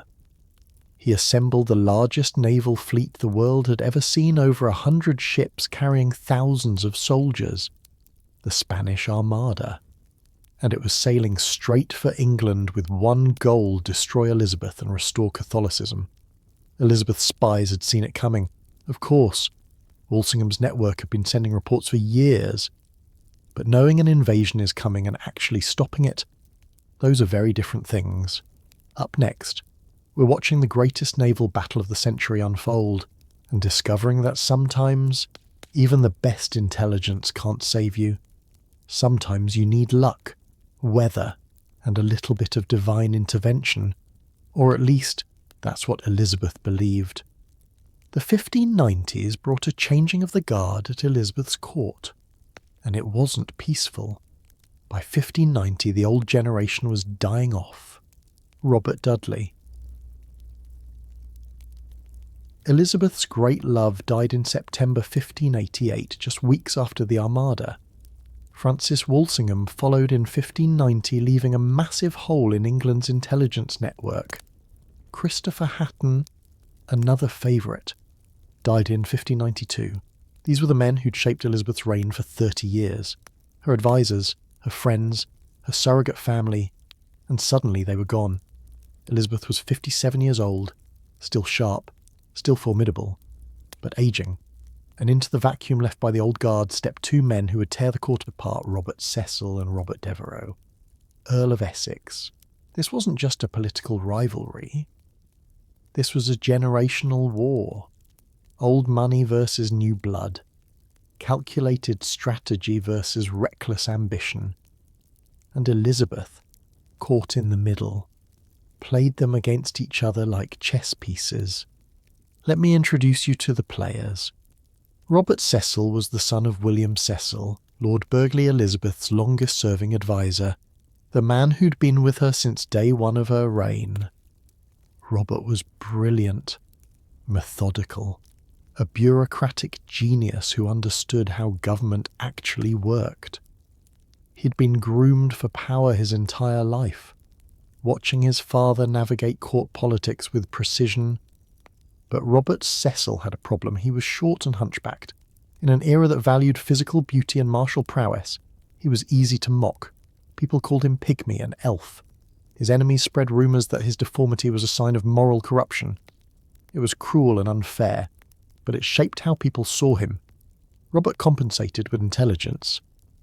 He outthought everyone, outmanoeuvred them, built alliances carefully, played the long game. Then there was Robert Devereux, Earl of Essex. Essex was everything Cecil wasn't tall, handsome, charismatic, athletic. He could trace his lineage back to the Norman conquest in a direct male line. He was old nobility, and he knew it. He was also the stepson of Robert Dudley, which gave him an automatic connection to Elizabeth. She'd loved Dudley, so she was predisposed to like his stepson. And Essex knew how to work that angle. He was 34 years younger than Elizabeth. He was born in 1566. She in 1533, but he treated her like she was still the beautiful young queen from her portraits. He flattered her, danced with her, wrote her poetry, made her feel young and desirable at a time when age was creeping up on her. Elizabeth fell for it, hard. By 1593, Essex was a member of the Privy Council, 27 years old and sitting at the table with men twice his age, making decisions about England's future. It was an unprecedented rise, and it made him arrogant. Here's the thing about Essex: he was charming but unstable, brilliant but impulsive. He'd throw tantrums when things didn't go his way, make reckless decisions based on emotion rather than strategy, and he had this toxic combination of entitlement and insecurity. He felt he deserved power because of his bloodline, his looks, his connection to Elizabeth. But he was constantly paranoid that someone else, usually Robert Cecil, was undermining him. And honestly, Cecil probably was. The two Roberts hated each other. Cecil thought Essex was a dangerous fool who'd ruin England if given too much power. Essex thought Cecil was a scheming bureaucrat who didn't understand honour or glory, just paperwork and manipulation. They were both kind of right. The rivalry came to a head over patronage. See, in Elizabethan England, power wasn't just about official titles. It was about who you could promote, what positions you could fill with your supporters. Every appointment was a chess move. Every job created loyalty. Essex wanted to build his own faction, his own network of supporters who owed their careers to him. But Cecil controlled access to most government positions because his father, Lord Berkeley, was still Lord Treasurer and had his fingers in everything. So they fought over every appointment, every monopoly, every knighthood. It was exhausting for Elizabeth, who just wanted her government to run smoothly, but she also kind of enjoyed it, because as long as they were fighting each other, neither one was powerful enough to challenge her. Divide and rule, it was her favourite strategy, but Essex wasn't content with political games. He wanted military glory. He saw himself as a warrior nobleman, like the knights of old, so he pushed for military commands, expeditions, chances to prove himself on the battlefield. Big mistake. In 1596, Essex led a naval expedition to Cadiz, Spain. It was supposed to be a raid attack the Spanish port, destroy their ships, weaken their navy, and it actually went pretty well. Essex captured the city, burned Spanish vessels, came home to parades and public adoration. He was a hero, the dashing earl who'd struck a blow against England's enemy. But Elizabeth was furious. You know why? Because Essex knighted dozens of his soldiers in the field, just handed out knighthoods like party favours to anyone who fought well. In total, he created something like 60 new knights during the Cadiz expedition, and knighthoods were supposed to be the Queen's prerogative. Only she could grant them. By knighting people himself, Essex was acting like he had royal authority, like he was above the rules. Elizabeth saw it as a challenge, a threat, and she never forgot it. Meanwhile, Cecil was quietly consolidating power. When his father Berkeley died in 1598, Robert inherited his network of contacts. his intelligence sources, his political machinery. He became Secretary of State. He was in his early 30s, running England's government, and he was good at it. Essex saw this happening and panicked. He was losing the power struggle. So he did what desperate people do. He made increasingly bad decisions. He pushed Elizabeth to appoint him Lord Lieutenant of Ireland in 1599. Ireland was in open rebellion. Hugh O'Neill, Earl of Tyrone, was leading a massive uprising against English rule. It was a mess, a quagmire. Every English commander sent to Ireland had failed, but Essex thought he could succeed where others hadn't. He thought military victory in Ireland would prove he was indispensable, that Elizabeth needed him, that he was more valuable than Cecil with all his boring administrative competence. Elizabeth tried to talk him out of it. She knew Ireland was a trap, but Essex insisted. So she gave him 16,000 troops, the largest English army deployed in Ireland up to that point, and sent him off. It was a disaster from day one. Essex didn't understand guerrilla warfare. The Irish forces under O'Neill used hit-and-run tactics, avoided major battles, melted into the countryside.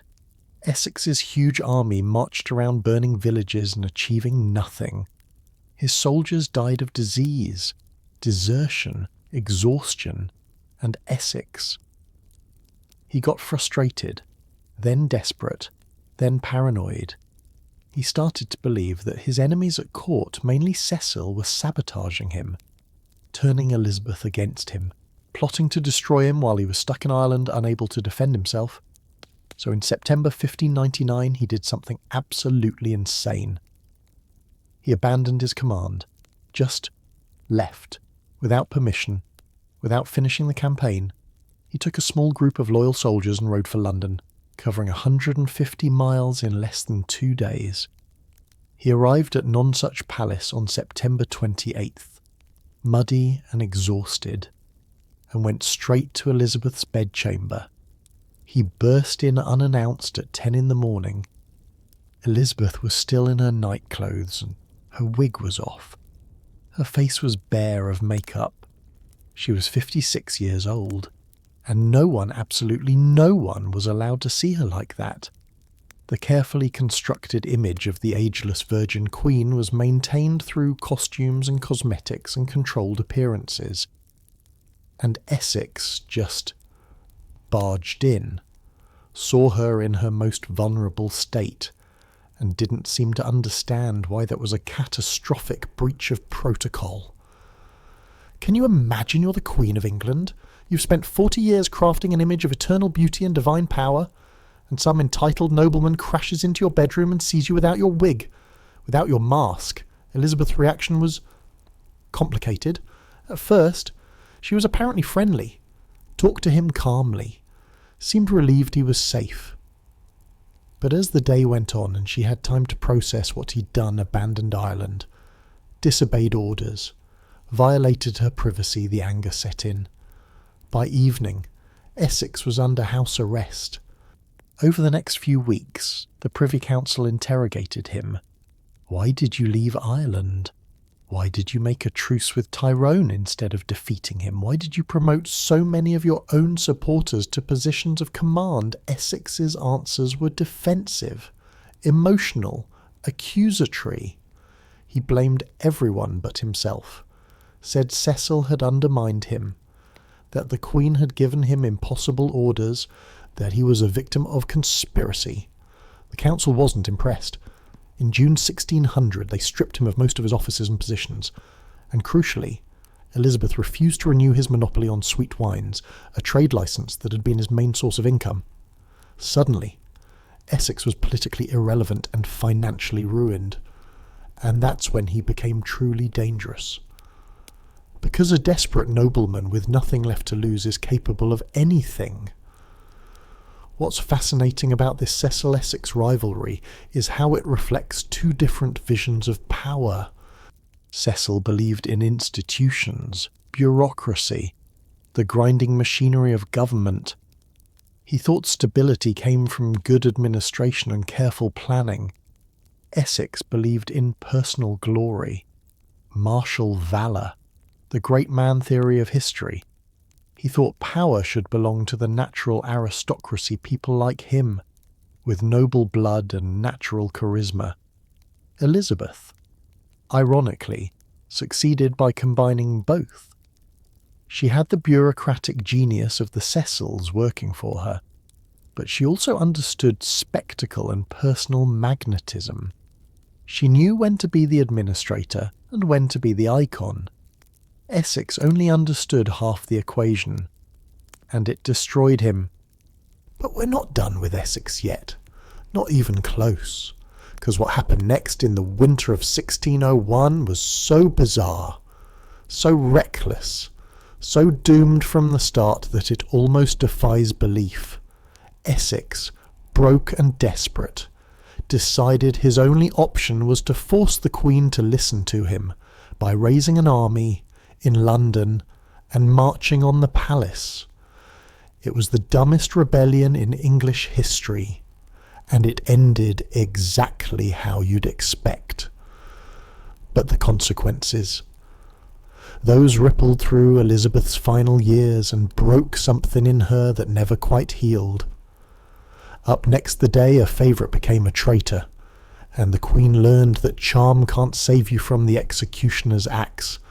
February 7th, 1601, London. The Globe Theatre is packed for a special performance, the play Shakespeare's Richard II, and specifically, the audience has paid extra to see a scene that's normally banned, the deposition scene, where a king is overthrown and humiliated by his subjects. Why would anyone risk staging a forbidden scene about deposing a monarch because the Earl of Essex paid them to? And the performance is scheduled for tomorrow, the day before he plans to march 300 armed men through London and force Queen Elizabeth to dismiss his enemies. Yeah, this is actually happening.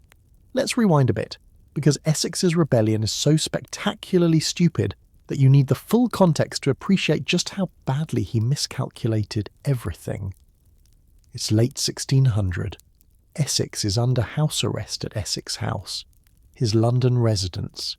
He's been stripped of his offices, his income, his influence.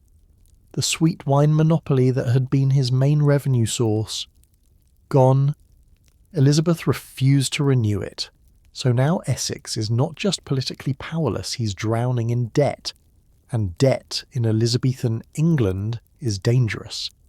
Essex has a household to maintain, servants to pay, a lifestyle to uphold. His creditors are circling. His friends are abandoning him because backing a disgraced nobleman is a career killer. He's watching everything he built crumble. But instead of accepting his fall gracefully, Essex decides the problem isn't him, it's everyone else. Robert Cecil is poisoning the Queen against him. The court is full of corrupt advisers who are ruining England. If only he could get to Elizabeth, speak to her directly, make her see the truth, everything would be fine. This is what desperation does to your judgment. It makes you delusional. Essex starts gathering supporters. Young, rash noblemen who are just as broke and desperate as he is. The Earl of Southampton, yeah? The same one who'd married Elizabeth Vernon and got thrown in Fleet Prison joins him. So does a handful of other lords and about 300 followers, a mix of soldiers, servants, and hangers-on. Their plan, and I use that word generously, is to march to Whitehall Palace, seize the court, force Elizabeth to dismiss Cecil and other evil counsellors, and restore Essex to power, not to overthrow Elizabeth. Mind you, Essex wasn't trying to depose the Queen.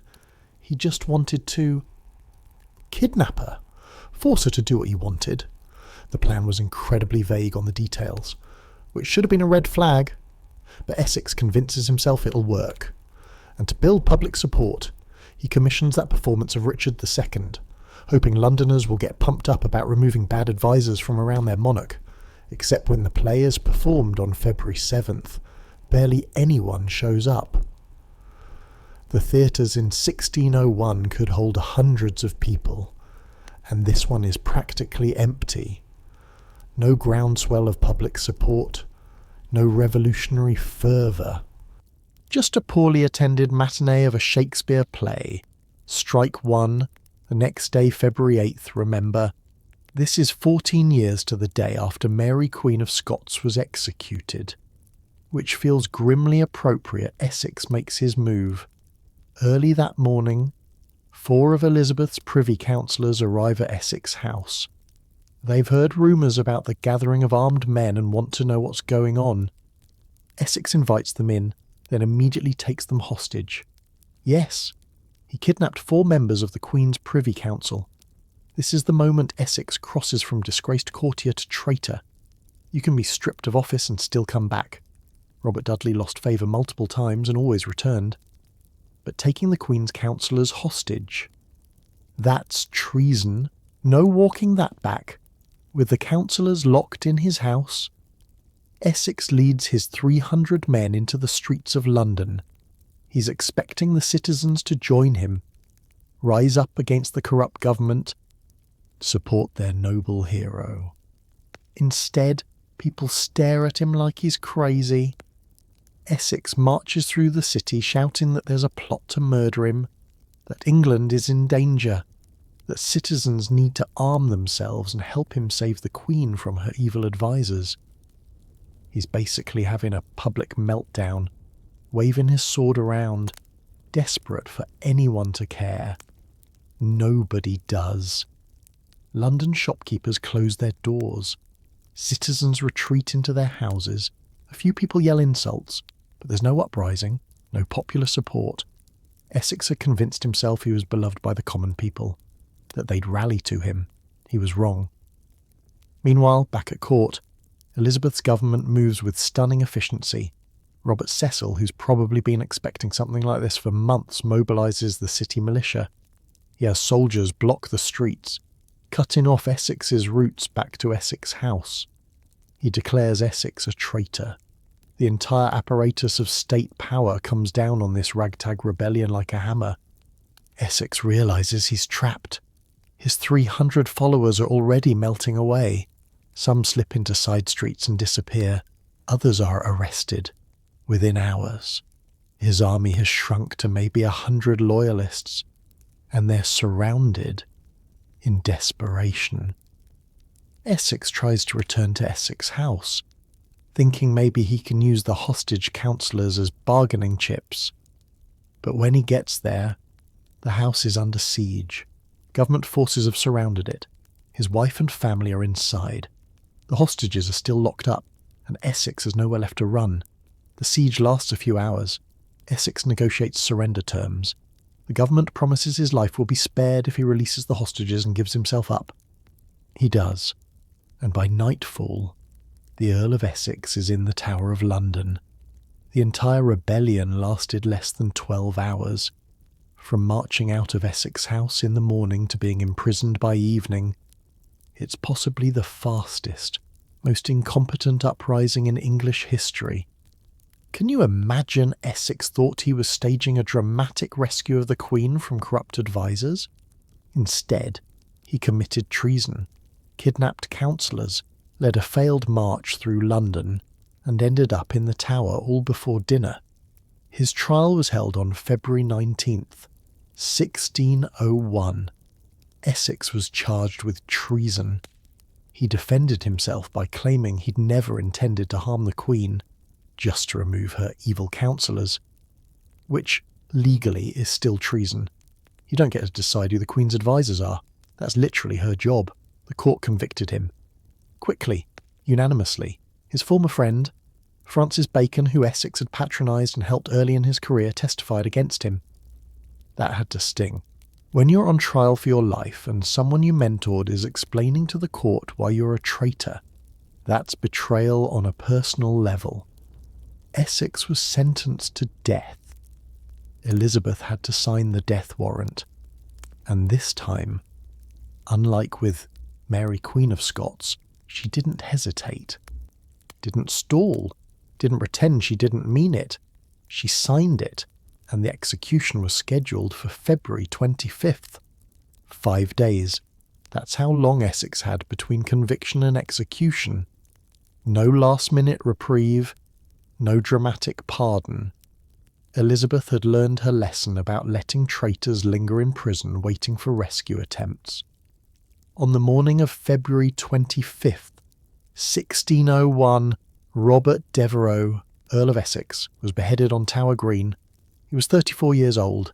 The execution was private, held inside the Tower walls. Not public like most executions. Only about 100 witnesses. Essex wore black. Made a speech confessing his sins and asking forgiveness. By all accounts, he died with dignity, which is more than he'd lived with in his final years. The executioner needed 3 blows to sever his head. Not as bad as Mary Queen of Scots' 15-minute ordeal, but still not clean. Tudor executions were brutal. And Elizabeth? There are accounts that say she aged visibly after Essex's death, that the rebellion and execution broke something in her. She'd executed someone she'd genuinely cared about, someone she'd favoured, promoted, protected for years despite his recklessness, and he'd repaid her by committing treason. The lesson here, and it's harsh, is that charm only gets you so far. Essex spent years coasting on his looks, his charisma, his ability to make Elizabeth feel young and desired. He thought that was enough, that he could fail in Ireland, abandon his command, burst into her bedroom, and she'd forgive him because she loved him. But Elizabeth was a queen before she was a woman, and when Essex forced her to choose between her affection for him and her duty to England, she chose England every time. That's what makes her remarkable. Honestly, she loved Robert Dudley for decades, but never married him because it would have been politically stupid. She cherished Essex like a wayward son, but executed him when he became a threat. She broke her ladies' fingers and banished them for marrying, sacrificing personal relationships for control. Was it healthy? Absolutely not. Was it effective? Devastatingly so. Essex's rebellion also taught Elizabeth something about the new generation. These young noblemen weren't like the old guard. Dudley, Walsingham, Cecil, they understood loyalty, service, the balance between personal ambition and duty to the crown. But Essex and his followers, they felt entitled, thought the world owed them power and glory just for existing, and Elizabeth had no patience for entitlement. The irony is that Essex had everything. He was handsome, wealthy, titled, educated, connected to the Queen. If he'd just been patient, played the political game smartly, he could have outlasted Robert Cecil and inherited power when Elizabeth died. Instead, he threw it all away in one catastrophically stupid afternoon, and paid for it with his head. So what do we learn from the Essex Rebellion? Maybe that desperation makes you stupid, that surrounding yourself with yes-men who tell you what you want to hear is dangerous, that no amount of charm can save you if you commit treason. Or maybe just this: don't kidnap the Privy Council and expect it to end well. But while Essex was losing his head over his own ambition, there was another story lurking in the shadows of Elizabeth's court. A mystery that's fascinated historians for centuries. Because in 1587 a young man was arrested in Spain, claiming to be someone impossible, the secret son of Elizabeth and Robert Dudley. He had details, he had dates, he had a story that was either elaborate fiction or explosive truth. And when the Spanish interrogated him, they didn't dismiss him as a fraud. They locked him away and never let him go. Up next, we're diving into one of history's greatest unsolved mysteries, Arthur Dudley, the illegitimate prince who vanished into a Spanish prison. Was he lying, or was Elizabeth hiding the biggest secret of her reign? This is where it gets really weird. Guys, stay with me. Summer of 1587, the coast of Spain. A young Englishman, maybe 25 or 26 years old, steps off a ship and immediately gets arrested on suspicion of being a spy. Standard procedure. Right England and Spain are basically at war. The Armada is being prepared. Any Englishman wandering around Spanish territory is automatically suspicious. But during interrogation, this young man says something that makes the Spanish authorities stop cold. He claims he's Arthur Dudley, the secret, illegitimate son of Queen Elizabeth the Rare and Robert Dudley, Earl of Leicester. And here's the wild part: the Spanish don't laugh him out of the room.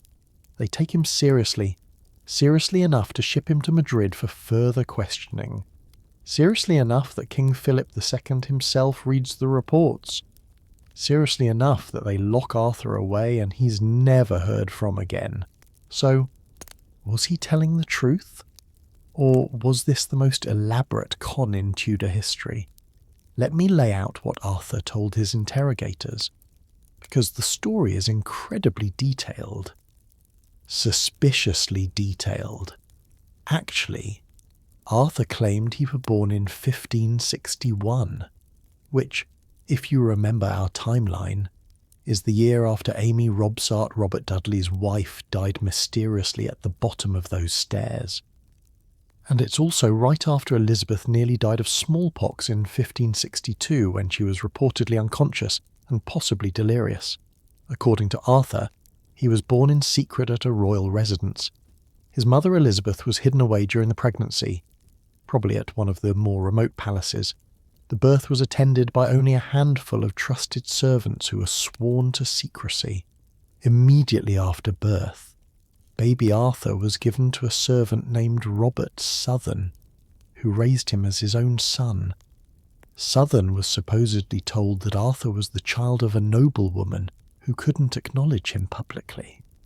Which wasn't that unusual. Illegitimate children of the aristocracy were often fostered out to loyal retainers. Arthur grew up not knowing who his real parents were. He was educated, could read and write, knew some Latin, clearly had resources beyond what a servant's child would normally have. But his foster father never told him the truth.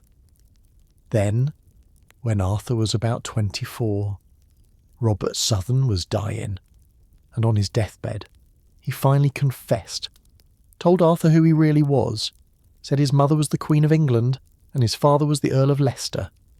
Can you imagine getting that information? You're in your 20s. You've lived your whole life thinking you're nobody special, and suddenly you're told you're the secret Prince of England. Arthur didn't know what to do with this information. He couldn't exactly walk up to Elizabeth and say, "Hey, I'm your son. Can I have a castle?" That's a great way to end up executed for treason or thrown in Bedlam as a madman. So he decided to leave England, maybe seek his fortune abroad, maybe find allies who could help him press his claim not to the throne necessarily, but at least to acknowledgement, legitimization, a place in the world. That's what brought him to Spain, and that's when he got arrested. The Spanish interrogated him extensively. The man conducting the questioning was Francis Englefield, a Catholic English nobleman who'd been exiled to Spain and served as secretary to King Philip II. Englefield knew the English court. He'd lived through the reigns of Henry VIII, Edward VI, Mary I. He knew the players, the timelines, the scandals, and he wrote 3 letters to Philip II describing his interviews with Arthur Dudley. Those letters still exist today in Spanish archives. In them, Englefield is cautious. He says Arthur's story is detailed and mostly consistent, but his claim at present amounts to nothing.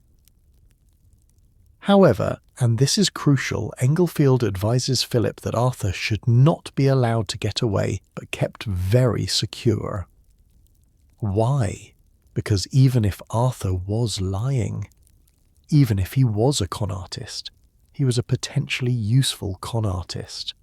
If Spain ever needed leverage against Elizabeth, a young man claiming to be her secret son could be valuable propaganda. And if Arthur was telling the truth, then Spain was holding Elizabeth's illegitimate heir. That's incredibly powerful. Philip agreed. Arthur Dudley was locked away in a Spanish prison, and that's where the trail ends. No record of his release, no record of his death. He just vanishes from history. So let's talk about the evidence for and against Arthur's claim, because historians have been arguing about this for centuries. Arguments in favour of Arthur being legitimate first. The timing works. 1561 is 9 months after Amy Robsart's death, when Elizabeth and Robert theoretically could have had a physical relationship without the complications of adultery. And it's right around the time Elizabeth had that severe smallpox illness where she was unconscious for days. Second, Arthur had no obvious reason to lie. He wasn't trying to claim the English throne. He never presented himself to Elizabeth or publicly made demands. He only revealed his identity when arrested and interrogated. If it was a con, what was the payoff? He ended up in prison for life. Third, the details of his story are oddly specific. He named his foster father, Robert Southern. He described the circumstances of his birth and childhood. These weren't vague claims, they were testable facts. Though, of course, we can't test them now because the witnesses are long dead. Fourth, there's the fact that the Spanish took him seriously. Francis Englefield was no fool. He'd spent decades in Tudor courts watching schemes and conspiracies. If Arthur's story was obvious nonsense, Englefield would have dismissed it immediately. Instead, he hedged, stayed cautious, and recommended keeping Arthur locked up. Now, arguments against Arthur's claim first and most obvious Elizabeth was surrounded by ladies-in-waiting every moment of every day. We talked about this, she was never alone. How could she possibly hide a pregnancy from the women who dressed her, bathed her, slept beside her unless she didn't? Unless those women knew and were sworn to secrecy, which, maybe if Elizabeth ordered her most trusted ladies to keep silent, they probably would have. Loyalty was everything. And the ladies who served her in 1561 were mostly Boleyn relatives, people whose fortunes were tied to Elizabeth's survival. But it still seems nearly impossible to hide a pregnancy for 9 months when you're living in close quarters with dozens of people. Second, there's no corroborating evidence. No household accounts showing extra medical expenses around the time of Arthur's supposed birth. No letters hinting at a secret child. No deathbed confessions from any of Elizabeth's ladies. Nothing. Though, to be fair, if this was a state secret, any evidence would have been destroyed. Elizabeth's government was very good at making inconvenient documents disappear. Third, Arthur could have been a Spanish intelligence operation. Maybe the Spanish invented this story, coached some Englishman to play the part, and used him to spread rumours about Elizabeth's sexual impropriety. It's exactly the kind of propaganda they'd use. Though again, if it was a Spanish operation, why did Englefield sound so uncertain in his letters? Why not confidently present Arthur as a weapon against England? Here's my take. And I want to be clear, this is speculation.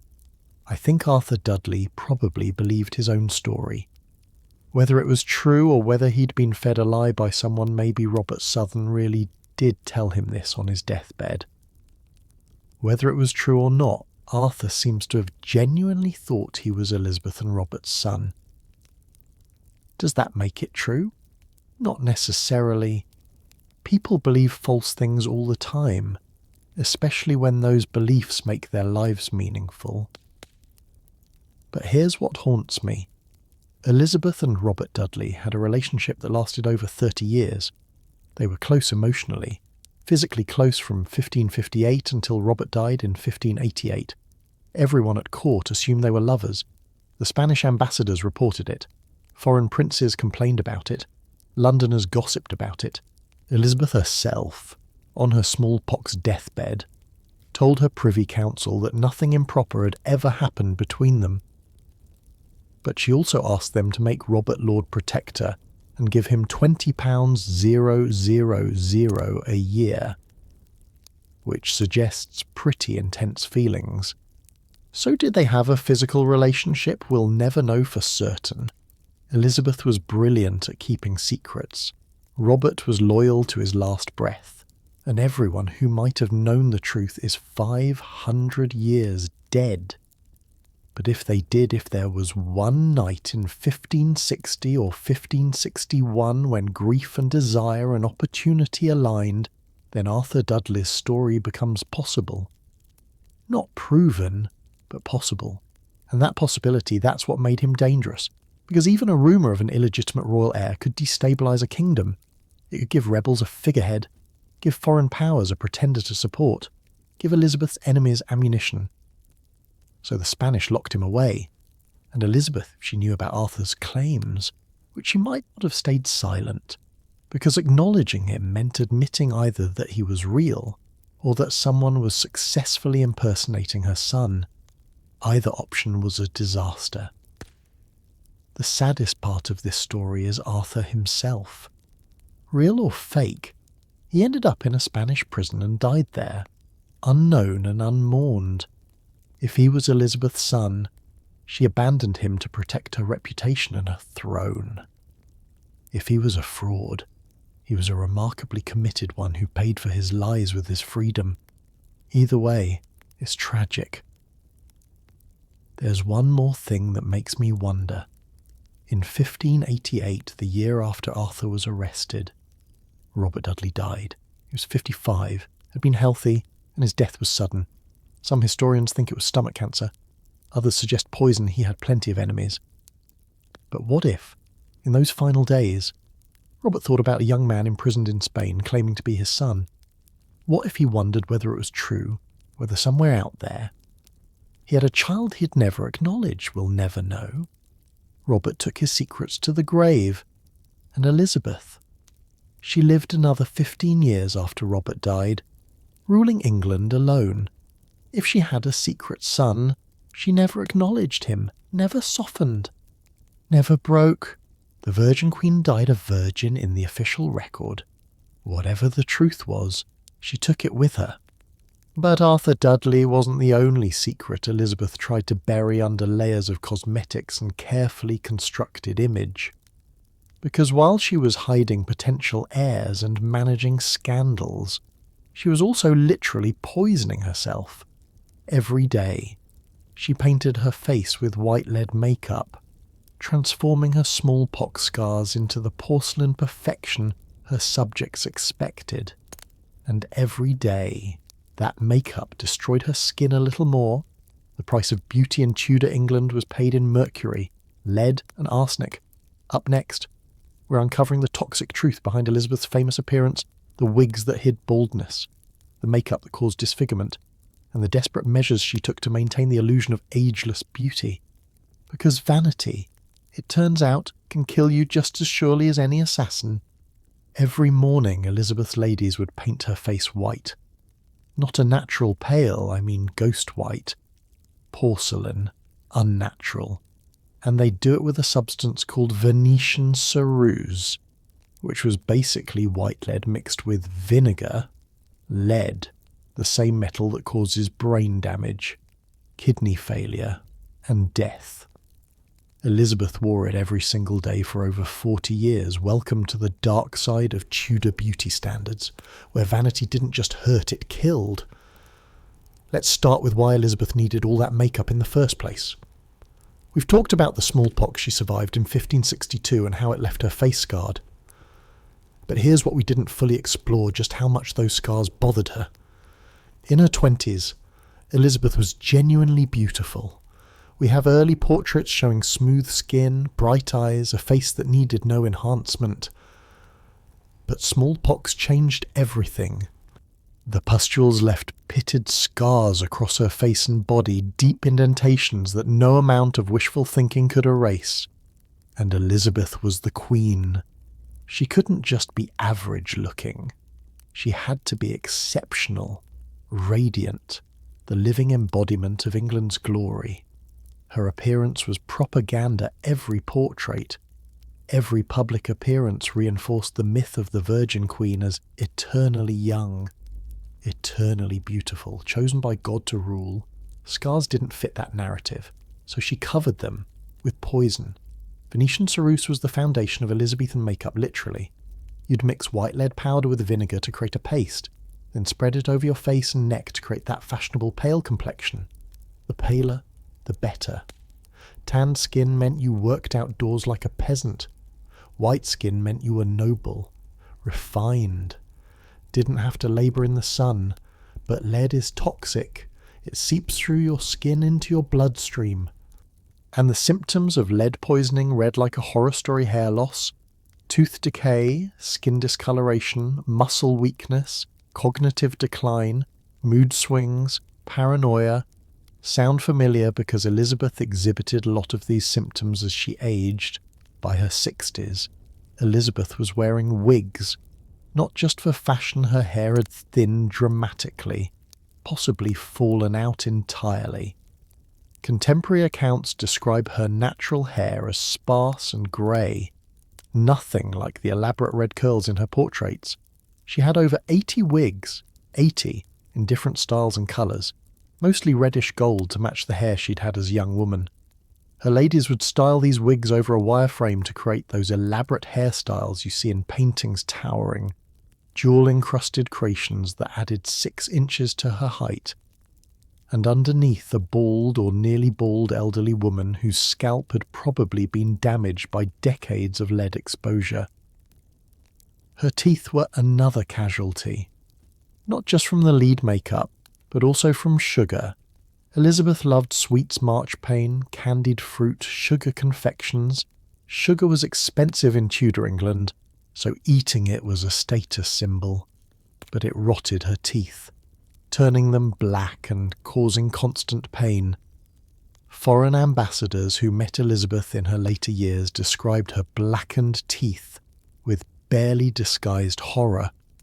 One German visitor wrote that her teeth were very yellow and unequal, and on the left side less than on the right. Many of them are missing, so that one cannot understand her easily when she speaks quickly. Imagine being Queen of England and having diplomats write home about how gross your teeth are.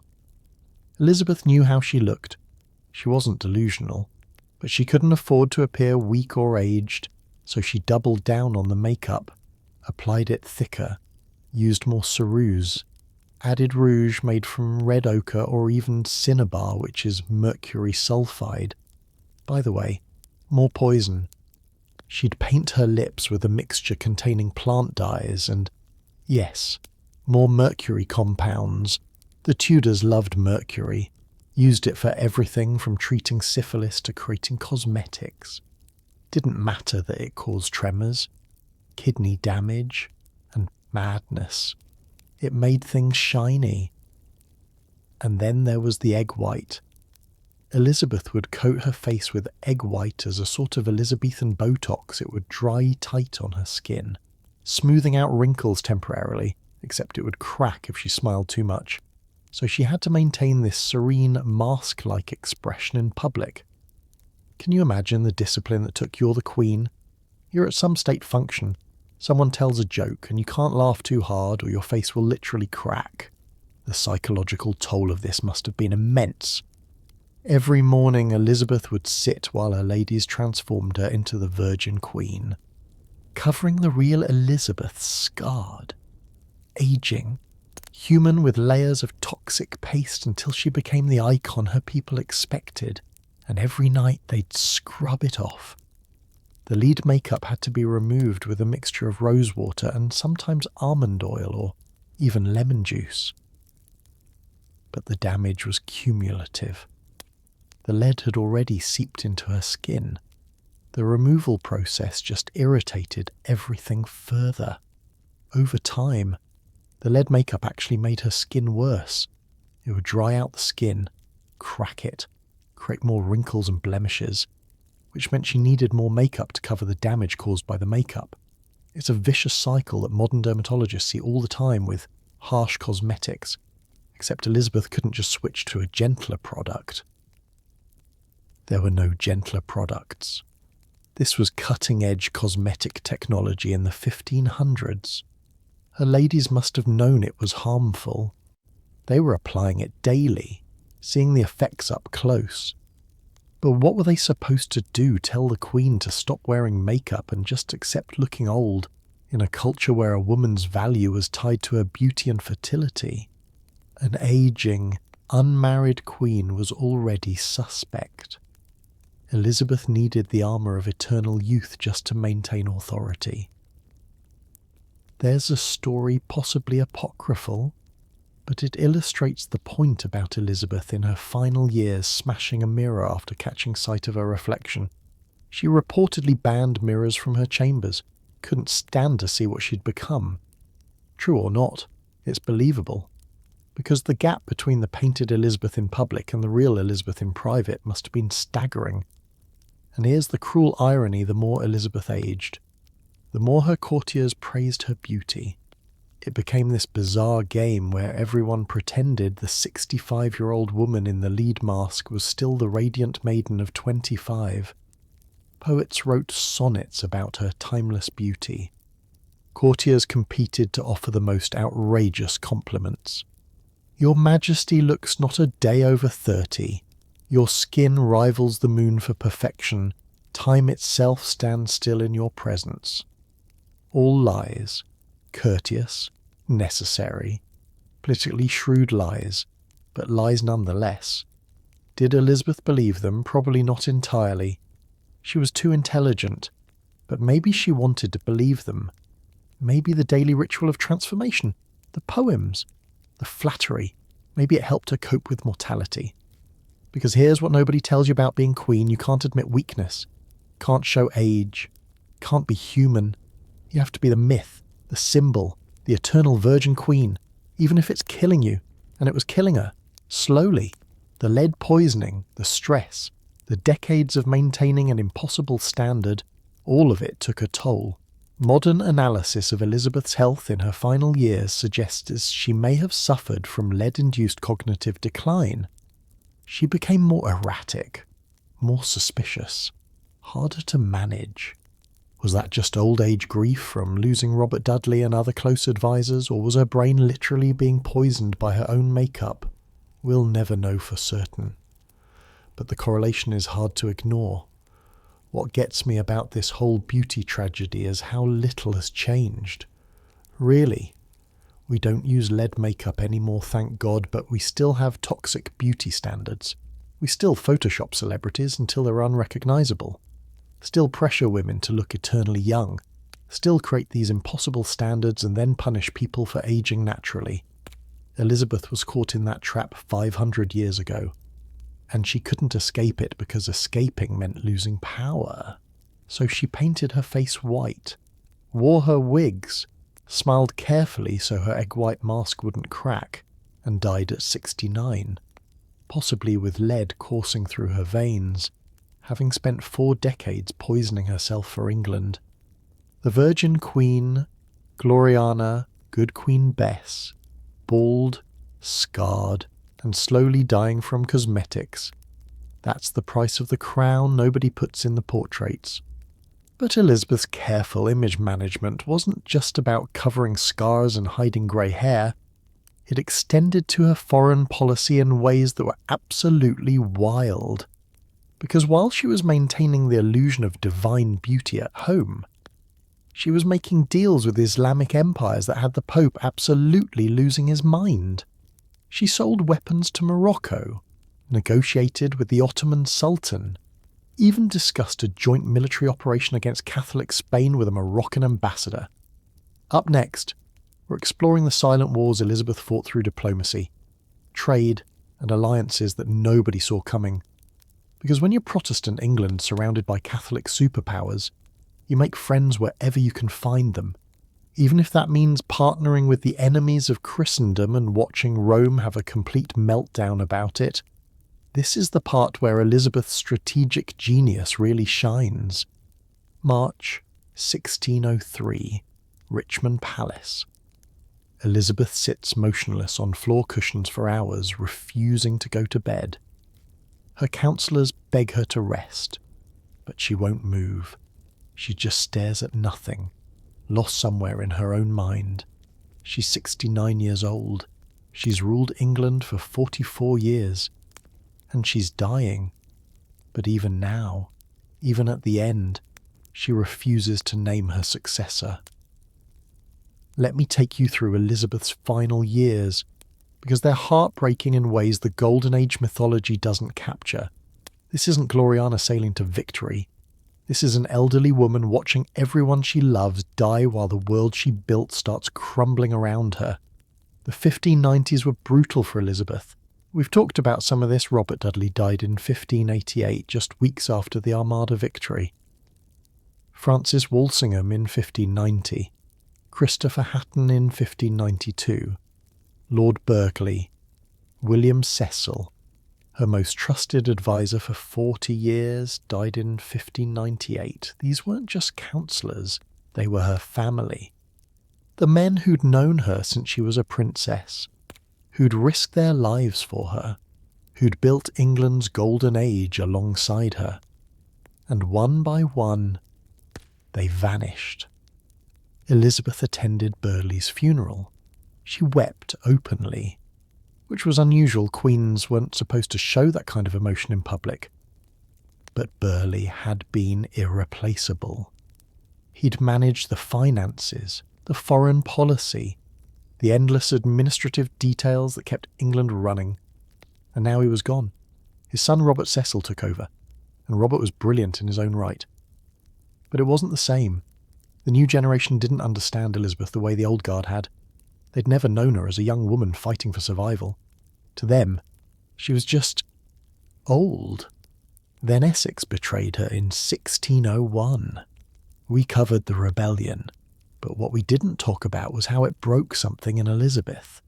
She genuinely cared for Essex, treated him like a wayward son, forgiven his mistakes over and over because she saw Robert Dudley in him, and he repaid her with treason. After Essex's execution, people noticed Elizabeth aging visibly. She had always been energetic dancing, riding, maintaining a punishing schedule of work and public appearances. But after February 1601 she slowed down, became more withdrawn, the spark dimmed. By 1602 she was struggling. Her health was deteriorating in ways she couldn't hide anymore. She had trouble sleeping. The insomnia that had plagued her whole life got worse. She'd wander the palace at night, unable to rest, haunted by God knows what memories. Her appetite failed. Food had always been one of her pleasures, those elaborate court banquets. The sugar confections she loved despite what they did to her teeth. But now she barely ate. Her ladies tried to tempt her with delicacies, but she'd just pick at her plate. And she was in pain, constant, grinding pain. Her teeth were abscessed. Those rotten black stumps we talked about were literally poisoning her system. She had arthritis in her joints. Her skin was a mess from decades of lead makeup. Her body was failing, piece by piece. But she kept working. That's the thing about Elizabeth. She never stopped. Even when she was clearly dying, she still attended council meetings, signed documents, made decisions. Because what else was she supposed to do? Being queen was her entire identity. In January 1603, she moved to Richmond Palace. It was one of her favourites, built by her grandfather, Henry VII, full of memories. And it's where she'd make her final stand against mortality. Her councillors were panicking. Because England still didn't have a clear heir, Elizabeth had refused to name one for 44 years. Every time Parliament begged her to settle the succession, she'd deflect, change the subject, make vague promises. And now she was dying, and England was about to descend into chaos. The obvious choice was James VI of Scotland, son of Mary Queen of Scots, great-great-grandson of Henry VII. He was Protestant, he was male, he had children securing the succession. He was perfect. But Elizabeth couldn't bring herself to name him. Because naming your successor is admitting you're going to die. And Elizabeth had spent her entire life defying expectations. She'd survived smallpox, assassination plots, the Spanish Armada, endless conspiracies. Death seemed like just another enemy she could outwit, except you can't outwit death forever. In late February, Elizabeth caught a cold, just a winter cold, nothing dramatic. But her immune system was shot. The cold turned into a throat infection. The infection spread. She developed a fever. Her doctors prescribed rest. Elizabeth ignored them. She kept working until she physically couldn't anymore. By mid-March, she was too weak to stand. Her ladies helped her to her bedchamber, but she refused to lie down.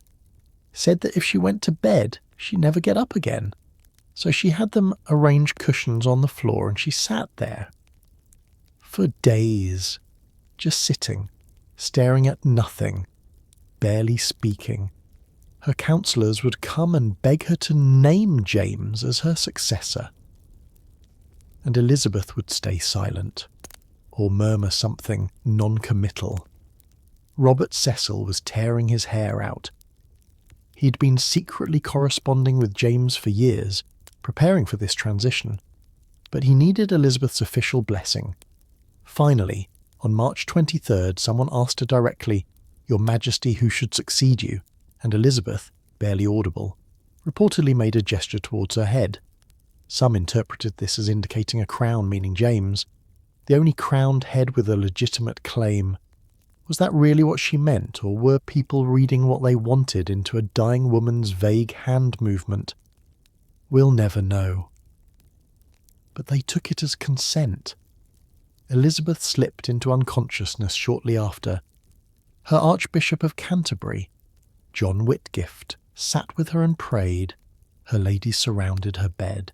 And in the early hours of March 24th, 1603, between 2 and 3 in the morning, Elizabeth Tudor died. She was 69 years old. She'd ruled for 44 years, 4 months, and 7 days. The golden age was over. Here's what gets me about Elizabeth's death. She died alone in the ways that mattered. Robert Dudley was 14 years dead. Walsingham, gone. Burghley, gone. All the people who'd known her as a person. Not just as a queen, they'd all left her. Her ladies were there. Yes. But that's not the same as having family. Having people who love you for yourself, not your position. Elizabeth had sacrificed everything for England. Marriage. Children. Normal human relationships, all of it given up to be the Virgin Queen. And at the end, what did she have? A crown. A legacy. And an empty bed in a cold palace. Was it worth it? Historians say yes, absolutely. Elizabeth's reign was transformational. She stabilised England after the chaos of Henry VIII and Mary I's reigns. She defeated the Spanish Armada. She presided over a cultural renaissance Shakespeare. Marlowe. Spenser all wrote during her reign. She turned England into a maritime power that would eventually build an empire. But if you asked Elizabeth, in those final days sitting on her floor cushions staring at nothing, was it worth it? What would she say, I think, about the girl she was at 14? When Thomas Seymour was creeping into her bedroom, the young woman at 25, crowned queen and terrified she'd be overthrown. The queen at 29, nearly dead from smallpox, confessing her love for Robert Dudley while convinced she was dying. At what point did Elizabeth Tudor disappear and the Virgin Queen take over? When did the masque become the face she gave England everything? Her youth, her body, her chance at love and family. She wore poison on her face for 40 years, broke her ladies' fingers to keep them close, executed the man she once loved like a son, lived in constant fear of assassination, conspiracy, betrayal, and she did it all alone. That's the real price of power. Not the lead makeup or the political manoeuvring, it's the loneliness. The knowledge that everyone around you wants something from you, that you can never fully trust anyone, that every relationship is transactional. Elizabeth understood this better than anyone, and she chose power anyway. The morning after Elizabeth died, Robert Cecil sent riders racing north to Scotland to inform James that he was now King of England. The transition was smooth, no civil war, no rival claimants, no chaos. Cecil had orchestrated it perfectly. James VI of Scotland became James I of England. The Tudor dynasty ended, The Stuart dynasty began, and Elizabeth she was buried in Westminster Abbey on April 28th, 1603. Her funeral was elaborate, thousands attended. The procession stretched for miles. Her effigy lay on top of the coffin, dressed in her royal robes, wearing her crown. One last performance of majesty. They placed her in the same tomb as her half-sister Mary Thirst. The two sisters who'd hated each other, feared each other, nearly killed each other, buried together for eternity. There's a certain poetry to that. I think the inscription on the tomb reads, "Partners both in throne and grave. Here rest we two sisters, Elizabeth and Mary, in the hope of one resurrection." Partners, that's generous. But in death, I suppose, old rivalries don't matter anymore. So that's Elizabeth, the Virgin Queen, Gloriana. Good Queen Bess, the woman who survived everything Tudor England could throw at her and ruled for 44 years of what history calls a golden age. But behind the portraits and the poetry and the mythology, there was a human being, scarred by smallpox, traumatized by abuse, obsessed with control because she'd spent her childhood powerless, brilliant and ruthless and lonely and brave. She broke bones and hearts, built spy networks and cultural renaissances, poisoned herself with makeup and defeated the Spanish Armada, executed her rivals and protected her people. She was complicated, contradictory, fascinating, and 500 years after her death, we're still trying to understand her. We've spent these hours together walking through her bedchamber, her scandals, her wars, both the loud ones with cannons and the silent ones fought with ciphers and diplomacy. We've met the spies and lovers and ladies who surrounded her. We've seen the violence and the vanity, the genius and the cruelty. And what have we learned?